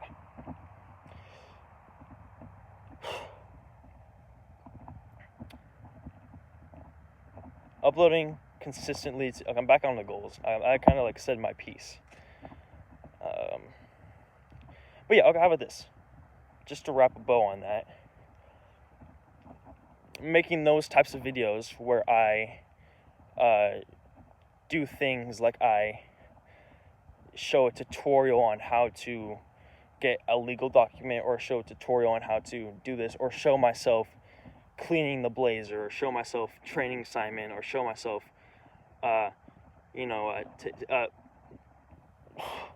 taking a shower, or show myself, like showing how to make the poop bucket I have in the garage, which is really easy. All I use is literally just like a tall coffee can and a plastic bag. It's literally just that, and then toilet paper. But like stuff like that, which is like, it can be easy, and just showing it to the world, showing it for someone who might actually use it, and showing it to like show that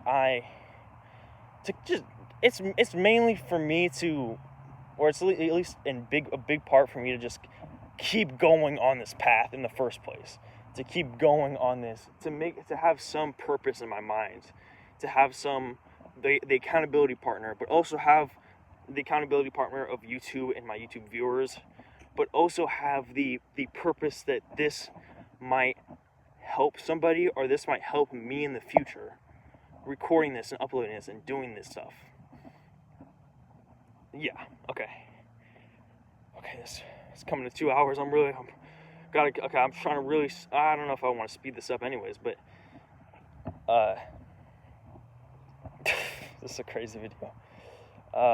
Dude, this is really cool though. Like, this is like the second time I've come out here and I've just recorded long videos of me just like rambling on. Not like I say ramble too much. Like, my mom says ramble, and I feel like I'm kind of getting that from my mom, and I don't want to be like my mom. But I carry on with my sentences, and I go about points that I want to make, and I wind, and I would do weird type of stuff. I forgot what I was going to say. God dang it. But yeah, but it's also, I have a motivation of, like, it feels good while I'm doing it.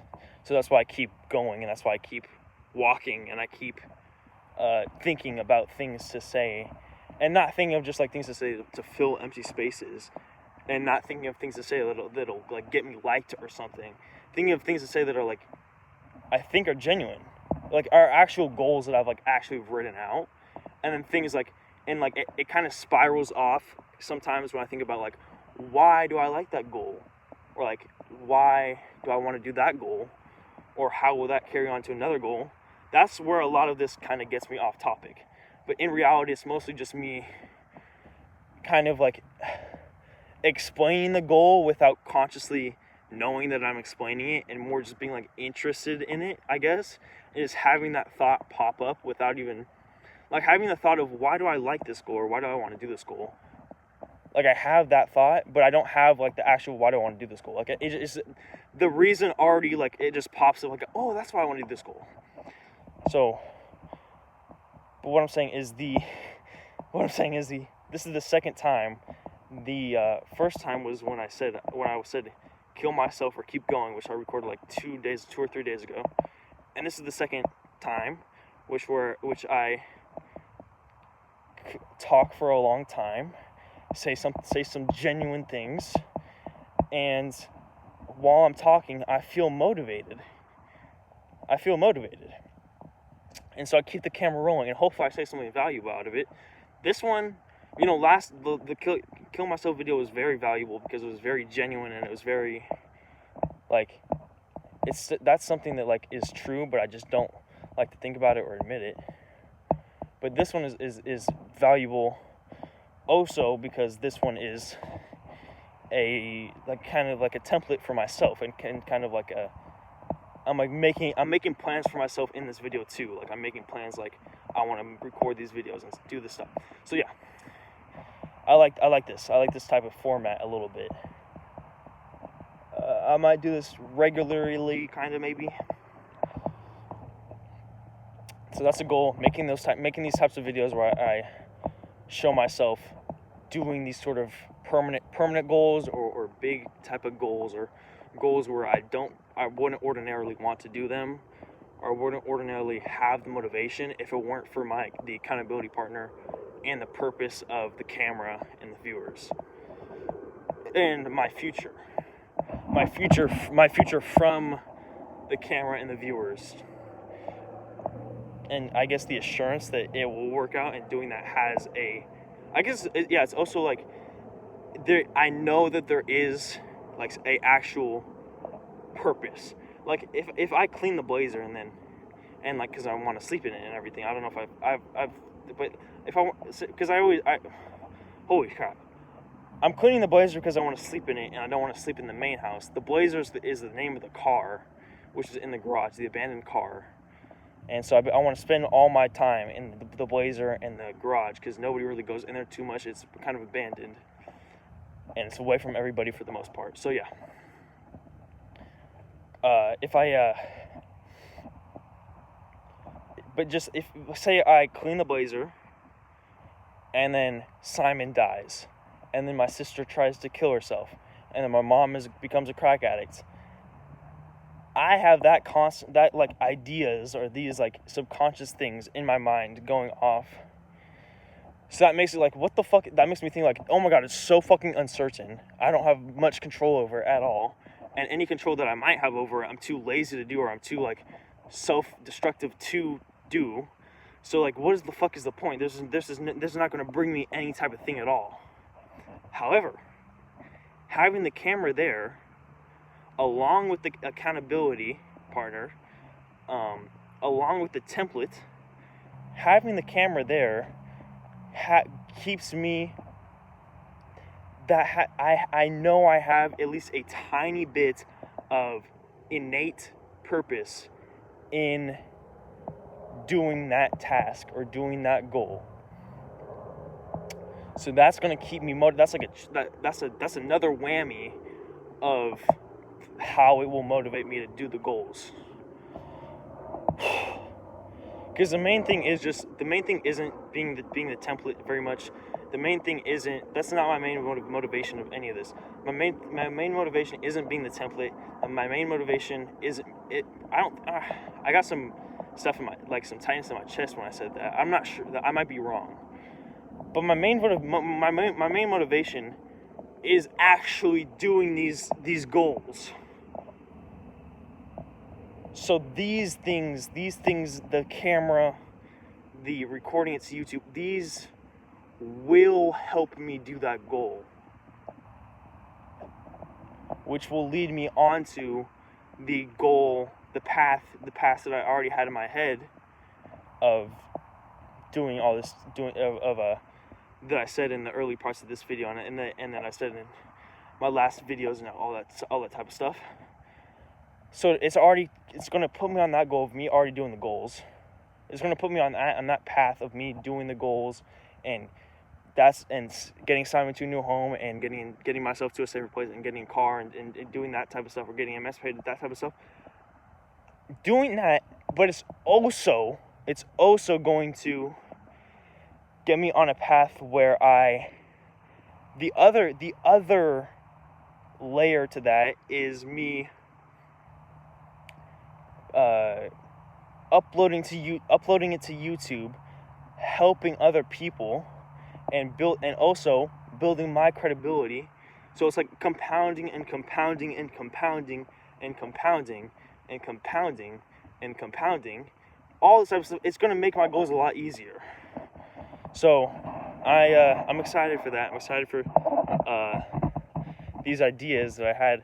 These ideas didn't, at least, I'm like expanding upon these, but like I wrote these down originally, and I didn't have motivation for them, I guess.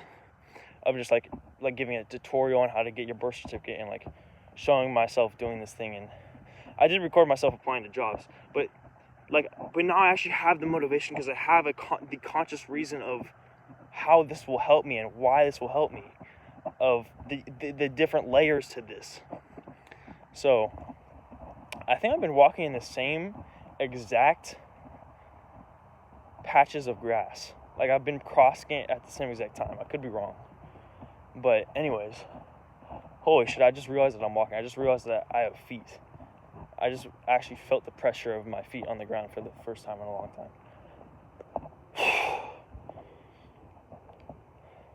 This video has been much more me about explaining my goals rather than me actually telling my goals, which is cool.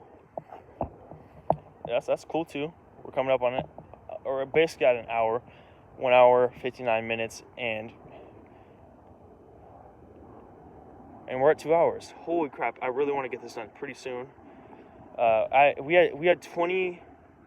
I have around 20 gigabytes on my phone. On my phone, or like 20 to 25 gigabytes on my phone before I recorded this video. And this video is on a format which is like, I think it's like twice the storage space, because it's on most compatible. So that's already a bad thing. And then, but it is on lower resolution and stuff like that. So maybe that'll be good. Hopefully I haven't been in just complete darkness this entire time. Okay. Anyways, so back on. Maybe I'll just put the camera like this. So back onto my goals. Get Simon trained. Big one. Getting my well, I could go into medical documents and legal documents, but getting my bike fixed is a gigantic one. Getting my bike fixed, because that it's broken, the tires popped, I want to replace all the tubes and tires. I actually had a goal of calling the repair place and telling them and seeing how much it costs, because my grandpa said if it costs $50 we could do it today, but if it costs a lot of money, we can't do it for a long time. So, or he said he couldn't do it for like max 2 weeks. So so he said like to call them, or he said call them, or I said call them. So I was going to do that today, but then I started recording videos, long videos, obviously 2 hours, and then a 38-minute video, and then I only recorded a 38-minute video, or something like 38 minutes, and then this video. But that was a pretty good amount of time. And then I did something else. Today's been actually really productive. If you think about it, I did a lot of good stuff today. It seems like I do my best work is when I stay up all night and do the freaking thing, which is kind of crazy. But like I'm always the absolute most productive and doing the biggest amount of like permanent goals, or like big goals. What I mean by permanent/big goals is goals that aren't like daily. Like, it's not like they reset every day. I mean, like, permanent is something like getting new shoes, or like permanent is something like getting a new car, or getting that's something that sticks with you. That's something that you don't have to like tack off every day. So that's why these goals are so important. And also it's a lot harder to do, and a lot like more taxing to do sometimes, mentally or physically, or both. Anyways, I feel like it's always, or the last 2 times, and no, longer than that, when I stay up all night is when I do really good on those goals. So I'm not sure how to feel about that, but because I know tomorrow and the day after are going to be like, I'm going to feel probably more fatigued. But no, it's fine. It's fine. So another goal is, I have so many goals. Getting my bike fixed. Getting I don't know which goal I'm on right now, like which list or which number of goal I'm on.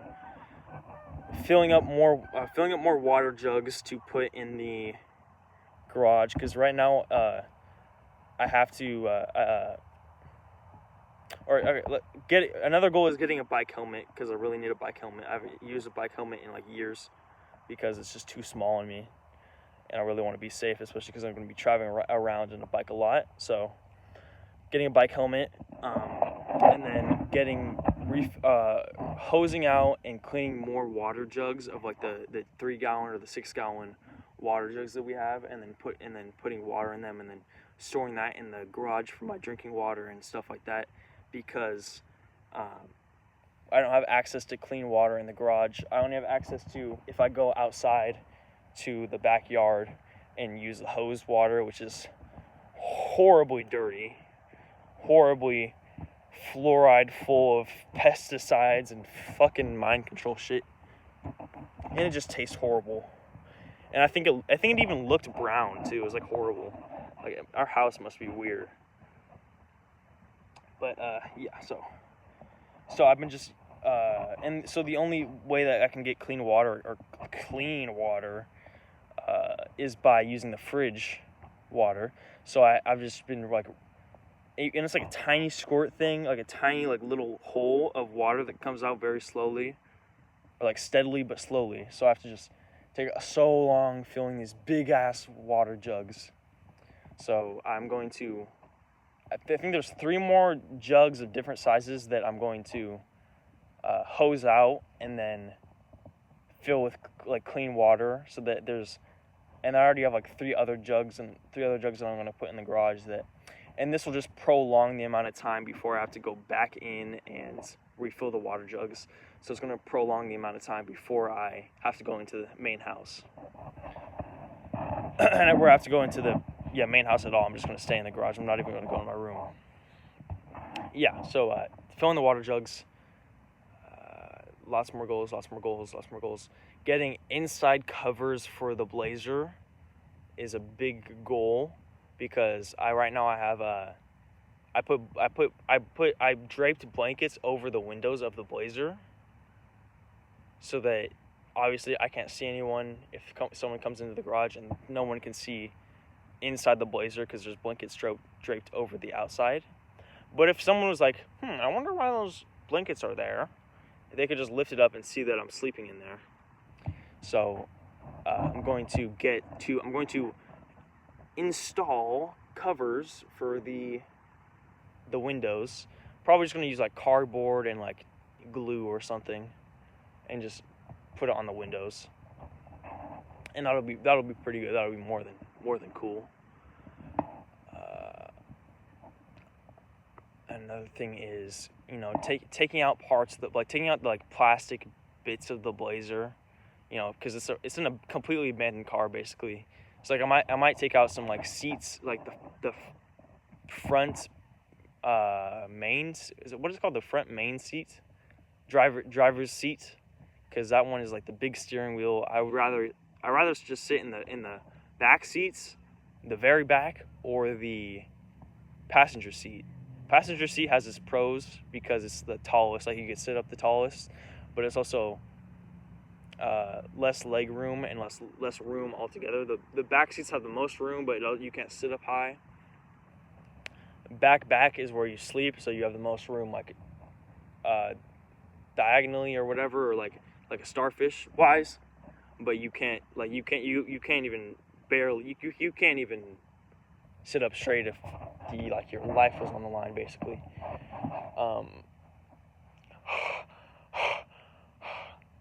I really wish this was at a time where it was less hot outside or less cold outside, where I was spending so much time outside, and where I decided to get away from the family and everything like that. But you know what? Time works in perfect ways, so I'm grateful for this actually. So yeah, do that. I forgot what that. Oh yeah, take out plastic bits of the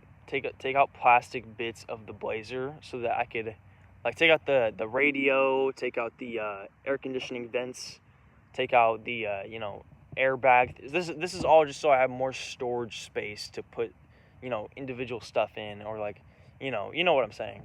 So yeah, that type of stuff. Tear out that type of stuff, clean it, just deep clean, steam the back seats and steam everything, because it's a really old, stained car. Don't know what type of stuff has happened back there. I see blood stains or some type of stuff. So I'm hoping I've been trying to find a steamer, I've seen those hand steamers, and I used them a year ago or something. And I asked my mom about it, and she well, I don't even want to get into that. She was just being abusive, as always, of course. You could probably predict that. And she just didn't tell me, so I'm going to probably search again or ask other people in the house. And a big goal is to get to the point where I don't have to ask anybody else for barely anything. get to the point where I don't have to ask anybody else for anything when I'm living here. Like I put a list of, because there's a surprising amount of things that I have to ask people for, and I put a list together of things that I have to like constantly interact with my family for.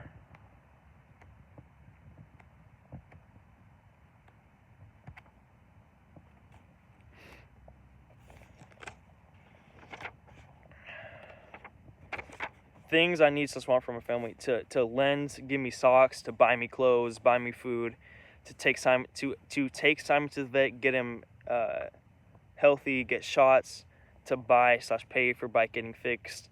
If there's stuff in the washer and dryer stuff, drive me to school when I don't have a bike, to pick me up from school when I don't have a bike, to buy me supplements, to buy me items like a toaster, like an electric tea kettle, to drive me to get legal documents, to drive me to take written test and permit, to pay for legal documents, to sign off on legal documents,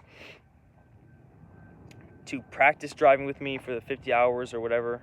I'm just going to cheat on that, but I'm just going to like say I did 50 hours even though I didn't. But hopefully I'm still recording. My grandma's calling me right now. Hopefully, please stop calling me, grandma. Okay, I'm still recording. To drive me to therapy intake when I do that, to ask / look for my past drawings / writings. If I want to get a Christmas, if they get me Christmas presents, then I'm going to have to go out there and open them, probably. They're going to make me do that. If I'm, dog stuff, drive / pay me to get to do that, or drive / pay for the haircut when I get a haircut. I'm probably just going to do it myself, honestly. So many things I and that's only one. Another list I have is a whole different thing. Another list I have is reasons I would come inside to the main house. So like to take a shower, get food, to wash / dry clothes, to make coffee, put dishes, to get tools, to look in the mirror, to put hairspray in, to I got 48 things on here that I just might go inside the main house to do. To ask someone to buy me something, to ask someone to take me somewhere, to ask, because the way my household works is I have to ask everybody like 50 times over the course of a month before they can do it. Like I've asked over 500 times probably, different members of my family, to take Simon to the vet. And it's just, if I keep asking, it's going to eventually happen. It's just very slow. So, and every time I do that, I get screamed at, I get yelled at, I get disappointed, I get horrible. It's just so painful. So it's all these different types of things I need to come inside and do the family for, or interact with the family, or go inside the main house. So a big goal is to eliminate all of those reasons. To live where I completely don't have to talk to them anymore, completely don't have to ask them for anything anymore. Getting a source of income will greatly help with that. Getting all of my legal documents quick and signed and done, and getting my car quick and co-signed and done, that will help me with that. Because I'm pretty sure I need to get when I get a car, I need to get it co-signed by my parents or legal guardian, or at least someone like that. Hopefully it can be just someone over the age of 25, and hopefully I could just like do it a friend's parent if they can let me do that or something. Something like that. Yeah. Maybe, I don't know if that'll work out though. Okay, so that's the goal, is to get all those things done where I don't have to talk to my family, to interact with my family. A water filter is actually... the water filter is actually big for that, because that eliminates my me coming in every like however long. So I want to be using or drinking like a gallon of water at least per day. And those like 6 gallon or 3 gallon buckets or jugs of water, or like 2 gallon jugs of water, those are not going to last that long. Even though it looks like a ton of water, it's not going to last that long. For the amount of water I'm going to be not only consuming, but also like using and cooking, like if I want to use the electric tea kettle and stuff like that. So yeah, or when I use the electric tea kettle. So a water filter will be great for getting a lot of those stuff checked off, to getting the water tacked off the list. I already put that as a goal. Toaster would be good. I already put that as a goal, to like me going inside. And then of course just me having my own steady source of income where I could, even though my mom is using all my food stamp money, not buying me any food. Like, she buys just family food that, like, just, I don't know how she does. Like, she buys like 1 cent of grocery. I could use that same money to build like a freaking library of groceries. I already checked the prices of everything. Like, I don't know how she spends so much of my food stamp money and all of our food stamp money on so little groceries, or so stupid groceries like cookies and like, does she spend it on beer? Like, I don't know. I don't think that's even possible. I don't know how she does it. But yeah. Yeah, that's crazy. Anyways, moving on. Yeah, just have a source of income, and have it, somewhat of a way of transportation, like my bike, or like a car eventually, but like my bike or somewhere, or even delivery of food to the house, which I can pick up and then go around the back, put it in my mini fridge, and then boom, boom, bada bing, bada boom, bada bing. I don't have to go inside for food any longer, which is like the biggest thing that I have to do. The biggest reason that I would come inside the house. The next thing on the list is, the next goal on the list is, there's a couple of those where it's about going inside the house, is washing and drying clothes and blankets. So maybe I'm not sure how to fix that one, because I don't want to just like risk it and like go inside and just use the laundry room, because the garage is connected to the laundry room. Because what if like someone's in there and they see me and they scream at me, and they find out that I'm living in the garage? Or what if they find me and scream at me? Or what if they leave their stuff in the dryer and I have to alert and I have to talk to everybody, or something like that? And then that might kick off really bad because they haven't seen me in a while, or they not haven't seen me necessarily, but just like haven't interacted with me in a while, I guess, or something. Or yeah, haven't seen me. So find a way to transport all of that stuff and take it to like an actual, like maybe a friend's house where I could wash and dry my stuff there. Like wash and dry my stuff at a friend's house, or at like a laundromat. That's a goal, which I didn't even think about that goal, because it was like, that seemed too unrealistic, or too like splitting hairs. But no, that's a big goal, and that's a goal I want to do. It's just going to take some figuring out of how to transport the stuff, because I don't want to bite the bullet and just go in and just use the washer and dryer, because that's risky.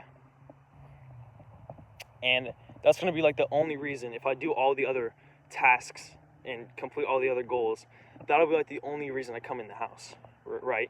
So laundromat for all the things I need washing. The other thing is, kind of goes with the cooking, or kind of goes with the food, is cooking meals to put in the freezer, or like cooking prepared meals and stuff like that. That kind of goes with the that kind of goes with the food and everything. Yeah, I really just am going literally around the exact same thing. All right, I'm gonna take a slight walk, and I'm gonna focus on what I'm saying more, I guess. I feel like I might be a little bit autistic the way I'm talking like this. But it's fine. It's fine. I am listing the goals. So the other reason I would come in is to prepare. Did I just hear a bell? To prepare meals, like prepare meals that I would put in the mini fridge freezer or the fridge. Like to prepare meals that I would cook on the stove ordinarily, or using kitchen supplies that's in the kitchen, and that I don't have currently available to me. So maybe I solve that by going to a friend's house and cooking the meals, and then going back to my house to store the meals. Or I really just buy like a small stove top, which I was really thinking of getting, but for some reason that just seemed overkill. I don't know why that seems overkill to me, but just like buying a tiny stove top where I like cook stuff and make stuff. I have no idea why, but that just seems so overkill to me, or so like I might get caught doing it, or some weird stuff like that. But like I just never wanted to do it, even though I could find ways of doing it outside the house or something like that. Like I could bring like a portable generator or something, and then do it like in the field here safely, and then still like bring a cart of stuff, so like something like that. I could bring a cart of Tupperware and containers, and bring a cart of whatever I use to make this stuff like that, and bring the stovetop. There's so many solutions to this that I just came up with. So yeah, maybe even getting a stovetop, dude. Like I'm for some reason, maybe like the carbon monoxide thing. I was worried about carbon monoxide, or I was worried about having it would be too suspicious if they wind up seeing where my stuff is at, and they see an electric tea kettle and a toaster and a stovetop right there. Or like, I don't know. I was really worried about that for some reason. But yeah, getting a stovetop does seem like a pretty good plan. I was maybe worried about it because of the time it would take. Like if I wanted to cook meals like every day. But also like that doesn't make much sense. Like no, actually that does make a fair amount of sense. Like, but that's if I'm cooking meals every day. Because right now I'm in the garage making a lot of noise, doing a lot of stuff. Like a lot of the day I'm in the garage. If someone just walked in, they could see me. But I eventually want to get it to a point where I'm either in the Blazer, or I'm in the garage like a very short amount of time, or and then 90% of the day I'm just outside. That's what I want it to be. So I think maybe like cooking my own meals like on a stovetop might have been a little too flamboyant or too like risky or something to me at the time. But maybe even if I like getting a stovetop is just like, maybe I should just do that anyways just to see. So yeah, getting a stovetop is a goal for that. Getting a stovetop is a goal. And then getting we already have small pans, but getting like a small pan, getting a stuff like that, getting like oil and everything, like small amounts of like virgin oil or like olive oil or whatever. So yeah, that's a small goal. No, that's not a small goal. That's a goal. It's just, trying to think. There's a lot of other reasons I would come out inside the main house. A lot of Simon reasons. Would I get treats? A goal would be to buy my own Simon treats. A reason I would come into the main house would be to a goal I would use to come into the main house is, or what am I even saying? A reason I would come into the main house is to check on Simon and check on Simon's food and water, or check on the cat's food and water, because I know my family will probably not treat them right, or at least Simon. So at least for not much longer, especially when I leave. So maybe I find a way of, because pretty soon it's not going to be so cold and rainy outside. So maybe I find a way of just getting them, moving at least Simon's bowl and Simon's water and food bowl outside. And then maybe my family members, put it back in, what are you doing? And then I just put it back outside sneakily. And it's eventually they say, you know what, I don't know why he wants to put it outside, but like he'll just put it outside, whatever. And I say I'll feed him and I'll water him and everything like that. So that could be something where I do that like that, but that would require me to probably come to the back porch, which I do not want to do. And then I might have to do that like every day, because the back porch, like you can see, like mom could see from her room to the back porch. They can see from the dining room, they can see from the kitchen, they can see from the entryway, they can see from the living room, they can see from the mom's room. Like, I don't know why, but like that house is like, that part is very, like you can see everything, especially because of the big windows.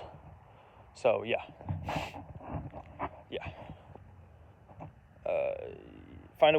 I don't know, I don't have that specific goal. I don't have that planned out goal yet. Maybe, okay, what's the other goal? I have so many other goals.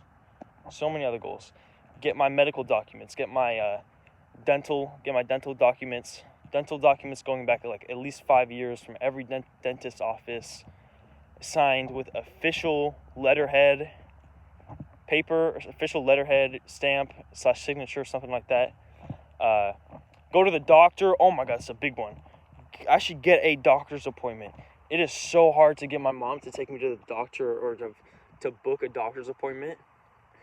So you know what? A goal is to get a doctor's appointment, but find a way which I can like do that stuff on my own, which I kind of already did that.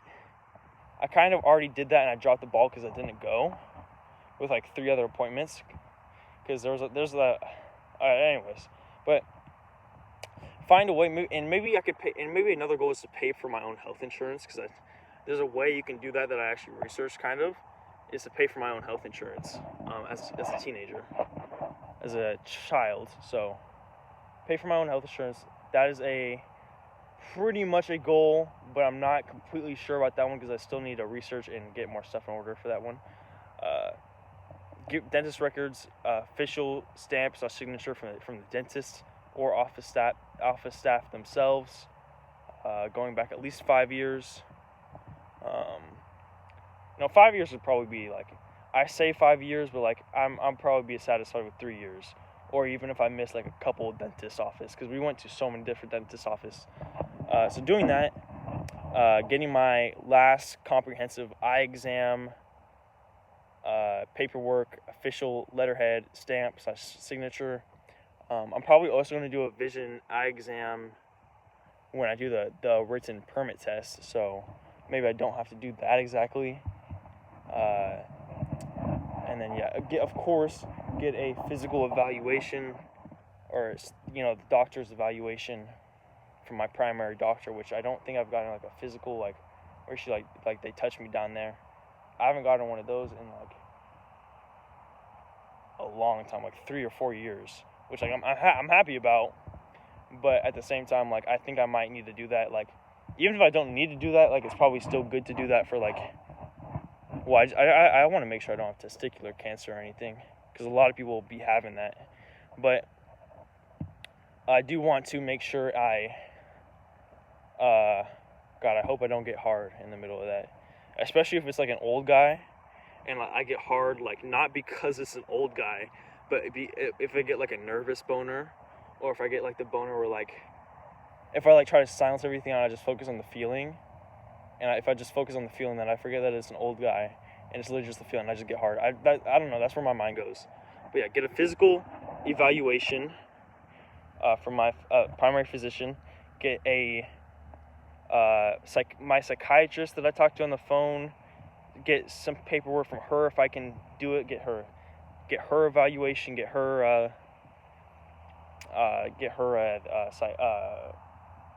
treatment plans, notes, anything, if she used that, if I can borrow that or get copies of that, and then of course, like I already said 5 times, primary care physician / doctor, whatever you want to call it, checkup, and notes and everything like that.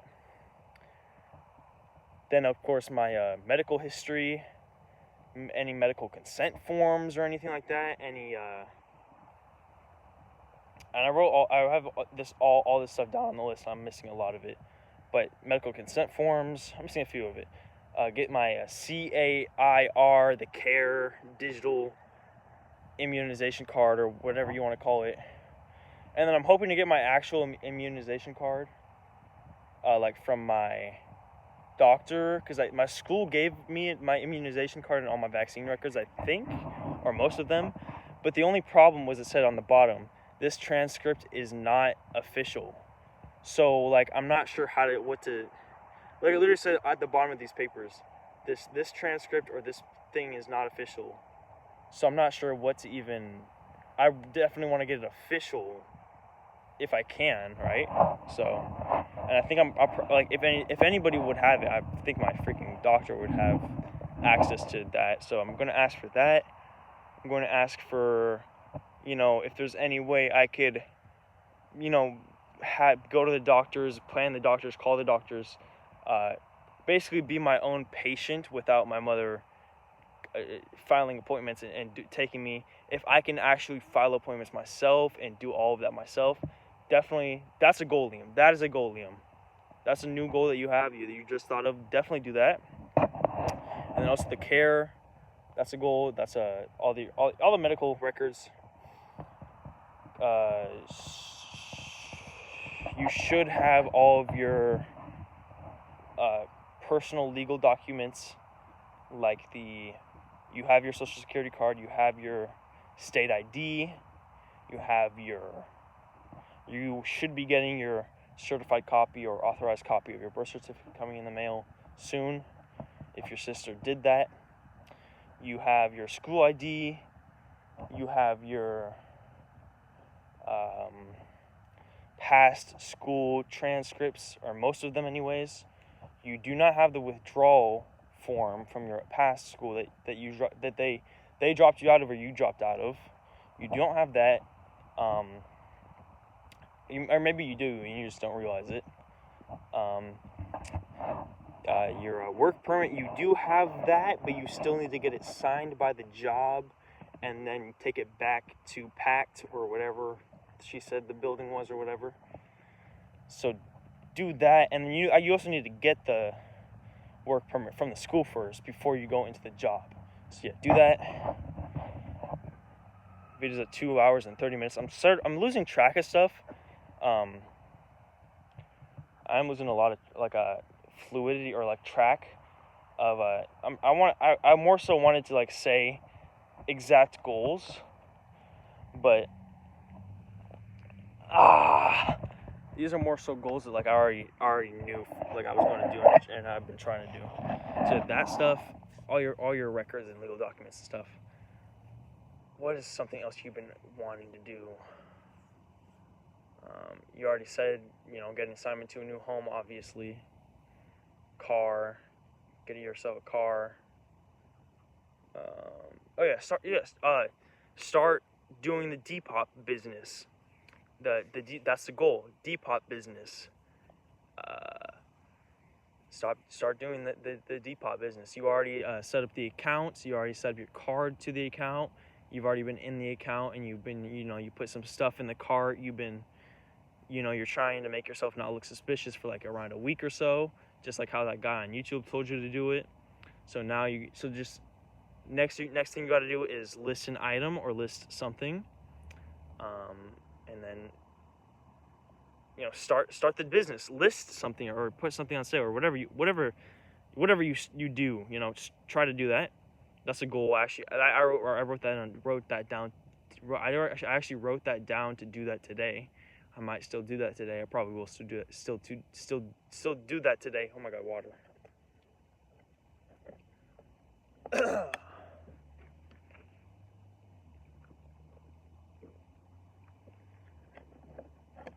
Another goal is getting your own computer, because your Chromebook is so not cutting it.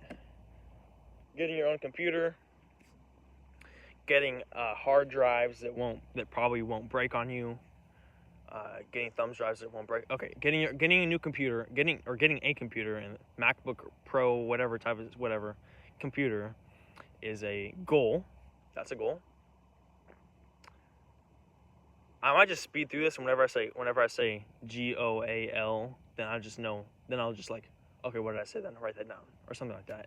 Even though all of these I probably already wrote down somewhere, whether it be on sticky notes or on my journal or anything. I'm really talking fast. Like I feel like I'm in 2-speed talking. Okay, 2x speed talking. I've been talking like this for a long time. I've been talking like this, kind of because I just want to get thoughts out. Kind of because that's how my mind is going, and also because of the timer on the thing. If this gets to 3 hours, dude, and it still doesn't cut out, that would be insane. Okay. What was my last thing? My last thing was get a computer. That's a goal. Which you can edit on and do stuff for that. Get a new phone. That's a goal. Get a new phone. A phone which is you like find a way to keep your current ID and everything. Find a way to get all of your. Is my hair looking good? Whoa, my hair is awesome, dude. My hair is actually so cool. I put like a lot of hairspray in it today, but still, it's so cool. So get a. Oh, whoa, that's cool. Okay, get a phone. I'm on an SE. So get a newer type phone, or a phone with at least get newer, like way better storage than this phone. This phone only has like 64 gigabytes of storage. That's a damn lie. It's taken up by like it has 30 gigabytes of storage taken up. It always has at least 30 gigabytes of storage taken up, no matter what, or like even if you delete most of your apps or almost all your apps. So yeah, have that. Get a better phone. Get more space on your phone. That's a goal. Another one is finding a way of editing videos. Okay, this is a goal right here. Finding a way of editing videos. Putting together videos. Storaging videos, all that's a goal. That's a big goal, which you might be able to do that on your computer. What's another goal? Another goal is consistent with your habit tracking, all of the habits and all of the tasks on there. Another goal is consistent with the Paul McKenna hypnosis, which is one of the tasks, but just that's an emphasis on there. I've been trying to do one of his trances every night. Kind of started to dislike the trance I was doing. Like, kind of started seeing things that I actually opposed, or viewpoints that I opposed, so that made it hard. And then like he does it way too fast. So like I don't know why, but he does the visualization, like he walks you through it, but he does it so fast. Like you try to visualize a picture, whoa, new picture. So, like, it's crazy. And it's like I'm not like I like to think I'm pretty creative, and I like to think I have a pretty strong imagination, but like that's crazy, man. Anyways, so yeah, Paul McKenna. A lot more goals. Read a book. That's a goal. Oh yeah, school. What am I talking about? School. A goal is to get passing grades in school. That's a goal. Passing grades in school. And then I don't know if I even said this. Or yeah, a goal is to get passing grades in school. Another goal is to be in school consistently, like in the hours where you go to school, be in school consistently. What the fuck? Oh. I swear I thought I saw somebody right there. Where's my knife at? Okay, that's me lying my ass off right there. I do not have a knife. Anyways. And they definitely did not hear that. Anyways. So, yeah, I just heard ringing in my ears and it messed my brain up. Whoa, that's like the government trying to control me. Okay, anyways. Or like, I don't know if that's true, but like I feel like that is very, very likely. You know, that just they do that ringing in your ears, like they have places where it affects people. I don't know, something like that. I know an element of that is definitely true. Something about that is definitely true. Anyways, I say anyways like that. I get that from my mom. I get anyways from my mom. You know, anyways, which I should just take a pause and I should just like talk, you know, more straightforward or like just talk, you know, like I own the place, so talk like I want to talk, not say anyways, like, you know. So a goal, I already said this, but a goal is when I am scheduled to come into class, come into class. Don't miss any days. And then, of course, the goal of passing my classes. Next goal is... Ooh, I don't know if I just had this... This is... Oh my god, it's getting a really long video. I can't believe it hasn't cut out, man. I've been worried about this video cutting out for so long. Imagine if it cuts out right now. Ah! Okay. Okay, I thought I saw somebody. I really had, like, today I just felt so freaking, like, I just wanted a girlfriend so bad right now. Today, I got this urge, like, it was from watching a video about, like, this guy gave me, like, advice of people in their 20s and 30s, and he just said, like, keep asking out potential mates, keep asking out, he said mates, but, like, it wasn't, like, in an Andrew Tate type of way. Like, he was, like, keep asking out potential people that you want to spend the rest of your life with. Keep like not asking out, but keep like keep talking to everybody you see. Live in a city, which I disagree with. But he says live in a city, talk to everybody, talk to strangers, talk to everybody. Punch above your weight class when looking for a romantic. Punch above your weight class financially, spiritually, intellectually, powerfully. You know, that's what he says. And I don't know if it's that video sticking with me somewhere in my subconscious because I watched that yesterday or maybe earlier today. So that video maybe, along with the fact that I took a walk with Simon and I was like training Simon, right? I was like training Simon, you know? So I was like kind of like in control of Simon or something like that. And I saw this really beautiful girl, smiling. I don't know. Okay, here's the part of where I said I was like taking like control of Simon, or like Simon. I don't know. I got that like, I don't know why I thought that was a reason why I don't know why that I thought this was I don't think me like training Simon and like being in control of Simon was like, it relates to anything I said. I think I convinced myself that it relates to that to make some sense of this, like why I feel this way. And like maybe it's like because I have power issues or like I don't know. I think it's like some self-destructive, self-hating part of myself that's always like, oh, you were controlling and that's why you feel like the girl liked you or something like that. I don't know. So I was training Simon, but like walking him, and I saw this really, really pretty girl, and she was just she was like smiling at me so hard, like full toothy grin, like a naughty smile. And this might be I don't know, I didn't look at her closely, but I just knew she was really pretty, and this might be my adult neighbor. But I'm not sure. It was either someone my age or it was my adult mom, so like grandma neighbor. But it was like, I thought it was the neighbor because of the way she was dressed and the way she had her hair. But then like when she was like smiling at me, like really like she had her eyebrows like, or like something like that, but like in a cute way, in a really cute, beautiful way. And she's like really smiling at me, like and so I don't think it was my adult neighbor. I think it was like a girl like my actual age.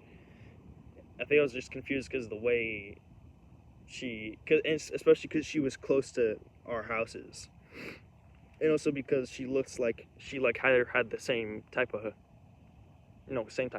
dress, or not dress, but like clothing, and I think similar hair. and she just smiled at me like it's a really pretty smile, like a not like a naughty like a naughty type smile, like a like a she had her chin like pointed downward, and it was so cute, and she was like staring at me smiling, or maybe she was staring at Simon, but she was like, I don't know, she was staring at one of us or both of us, and I just like I was like walking up to her, and I had the urge to like ask her out or like strike a conversation with her, but then I realized she has a dog with her, right? And I don't know how Simon is with other dogs, but I know that he's really energetic, really like hyperactive, like squirrel, tree branch, what the. Like, I give him a treat, he doesn't even register that there's a treat right there in front of his mouth. So I don't know how he's gonna interact with other dogs. He might have interacted with another dog with me, but I didn't want to trust it, especially because I was training him like pretty, like not rough, but like a lot earlier today. Like I was actually like training him, like actually like doing like training stuff, you know.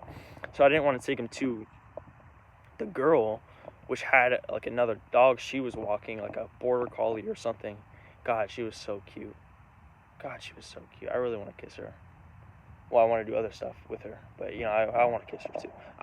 But that's the thing. My mind is, I get too dirty minded. But like, man, gosh, I'm too horny, man. But anyways,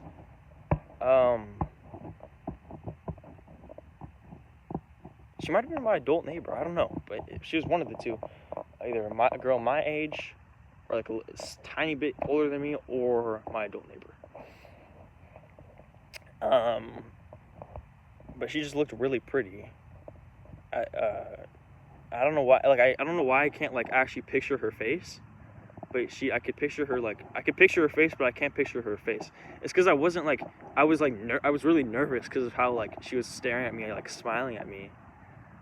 And I kind of like, you know, like cross-eyed, like blur my I don't know if I didn't actually go cross-eyed, but my vision went like, you know, that panic mode where your vision goes like slightly blurry, or like you don't even like process anything, and you just like, you know, panic mode, like you become stiff or whatever. But like I was in a sort of little bit of mode like that, and on top of that I had the urge to go talk to her, but then Simon and her dog, and so I decided to cross the street. If Simon wasn't with me, gosh, I think I would have went and talked to her. She was so beautiful. She was so pretty, and she had that naughty, naughty is a weird thing to say. Like not naughty, but like not naughty, but like not naughty, but like not like in a child, like not in like a predator, like not like I'm a predator type of way. More like playful. Playful is what I meant to say. Playful, like more like a playful way, you know. And she was just smiling and staring at me, and like I kind of like. I didn't want to smile too hard because I'm socially anxious, and I didn't want to like react too much because like I didn't know like if she was staring at me or like what, but I knew she was staring at me. So like, but, you know, so like socially anxious, whatever. So I was like this, or like I went like, or I was like, this is exactly what I did. Kind of like that, but I think I even smiled less so. Because I was just so nervous, even though I wanted to smile really hard, and I wanted to, you know, go up and talk to her and like ask her out, or say how beautiful she was, or something like that. But would I have really been brave enough to go talk? I think I would have been. So I ended up not. So she just kept on staring at me, and I ended up crossing the street with Simon. And so now, like, she's on this side of the street, I'm on here, and there's a street going here, because this is our street. This is my house, is like right here. And she was like, there's a street going here, and she was like right here, and I was like right here. Went on here, started turning back into my street. I look back at her, because now I'm crossing, because there's a car, like, in the street. So I'm crossing to, like, basically make a U-turn into, I'm on my street, basically. And I turned back. And I look at her, she's looking at me the same exact way, smiling at me, like that like toothy smile, cute, so pretty smile, like naughty, like playful smile, and she was just staring at me, and she just walked, she just like, I turned back to look at her, and she was staring at me, and it was she was so pretty, and I guess I just looked away, or she looked, or we just kept, or we looked away, or she kept walking or something. Man, I really wish I would have asked her out or asked for a number or something. And so that's basically that's the thing that kickstarted this whole thing of me wanting to ask girls out and like wanting a girlfriend really bad, all of a sudden. And so yeah, so I think it was a combination of that video that I watched like way earlier. Combination of me, like maybe it was my mindset, like while staying up all night. Why did this come into a story time? Oh yeah, this is why I come into a story. Okay, so me staying up all night or something like that, and basically what you need to know now is that I might I unfortunately didn't see her again for now at least. But if I see her again, I'm going to ask her out probably, or talk to her. Hopefully, if I recognize her. God, she was so pretty. She's so pretty. And I don't know why she like took such an interest in me. Like I don't know why she was smiling at me like that. Was I pretty? Was I handsome in that angle, or was like I wearing a good type of stuff or something like that? God, she was so pretty. Oh my God, she was so pretty. And like I didn't even see her face. But she was so pretty. I'm so easy, bro. But she was so pretty. She was so pretty though. Not gonna lie, she was so pretty. I have a whole video where I want to talk about like the crushes and like how I all of a sudden want to date a lot of people, or not date. I don't want to date a lot of people at all. I want to date one person, but how I want to date a lot right now is what I'm trying to say. All of a sudden, like today, I just got the urge. Whoa, you can really see my mustache, kind of. You see, like right here, I got the opposite of a Hitler mustache, which I kind of like. Like my hair refuses to grow in this little like dent in the middle of my. Oh my God! I just realized that I have like a dent in the middle of my bottom. There's a mosquito right on my freaking hat. But I just realized I remember that. I have a dent here. Does everybody have that? I remember feeling that when I was a kid, like feeling like right here. Okay. But okay, here's a goal. Here's a goal. Here's a goal that I'm going to do. This is not like a big super self-improvement goal, but this is a goal. If I see a pretty girl around my age while I'm walking, this is what I'll do. Ask out a pretty girl, or go talk to a pretty girl around my age, or go talk to a girl around my age, or it doesn't have to be around my age, like not younger obviously, but like go talk to like a woman, and if it's like an older woman, then don't like be like super flirtatious or anything, but like that's like kind of like, oh, that's like kind of good practice, because it's like you know how to like talk is what I'm saying, but like talk to girls close to my age, and not any younger, or like more than like max is like 2 years younger. No, I'm definitely not going to go up to I'm not going to cold approach a random girl that's 2 years younger. If I learn that she's 2 years younger, I'm probably not going to say yes to that. It's one thing if you knew them in school, but if you cold approached a girl and she turned out to be 2 years younger than you, that's kind of weird. But like 1 year younger than me, I don't know. It depends on how big of a 1 year or 2 year, or like the exact date or whatever. Because it could be 2 years, but not really 2 years or whatever. Anyways, ask out, cold approach a girl within a week. That's a goal, Liam. You might forget about it, but that's a goal. Cold approach a girl within a week. cold approach or just ask out a girl within a week in person, not over text, in person. I don't think you've ever succeeded in cold approaching a girl or in asking out a girl in real life ever. Have you ever succeeded? You've asked a fair amount of girls out in your life, in person, but you've never succeeded.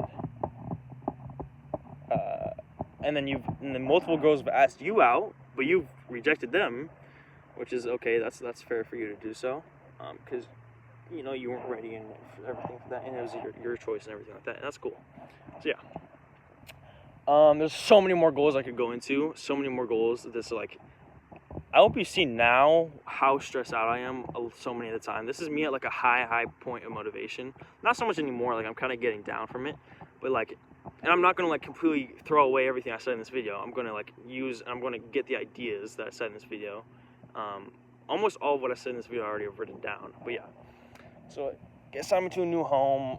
Main things are getting assigned to a new home. Also cold approaching a girl or asking out a girl in person is something that is new. It's probably not going to help me at all. If anything, I don't think I'm ready for a relationship at all. But who knows? Almost definitely not ready for a relationship, but who knows? Depends. It depends on everything. Anything could happen. My only relationships I've been in have been complete disasters. But you know what? It's fine. Okay. We're coming up. Okay. Once it hits the 3-hour mark, I'm going to end the video. Hopefully, it doesn't cut out before then. Okay.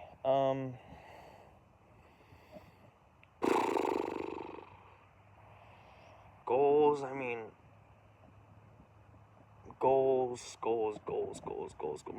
Almost all of my goals in this video have been goals that I want to complete within a month to 2 months. Max. Almost all of the goals I've said in this video. I can't think of one that I haven't, other than getting my license and maybe owning a car. Maybe owning a car is the one thing that I might wait a little bit on. Oh yeah, did I even say this? The biggest thing, living away from my parents. Living away from my parents' house until I can live on my own, or until I can live in the car. Until I can get my license and everything. So yeah, I don't know if I already said that. That was and of course that's the biggest thing. That's probably the biggest goal.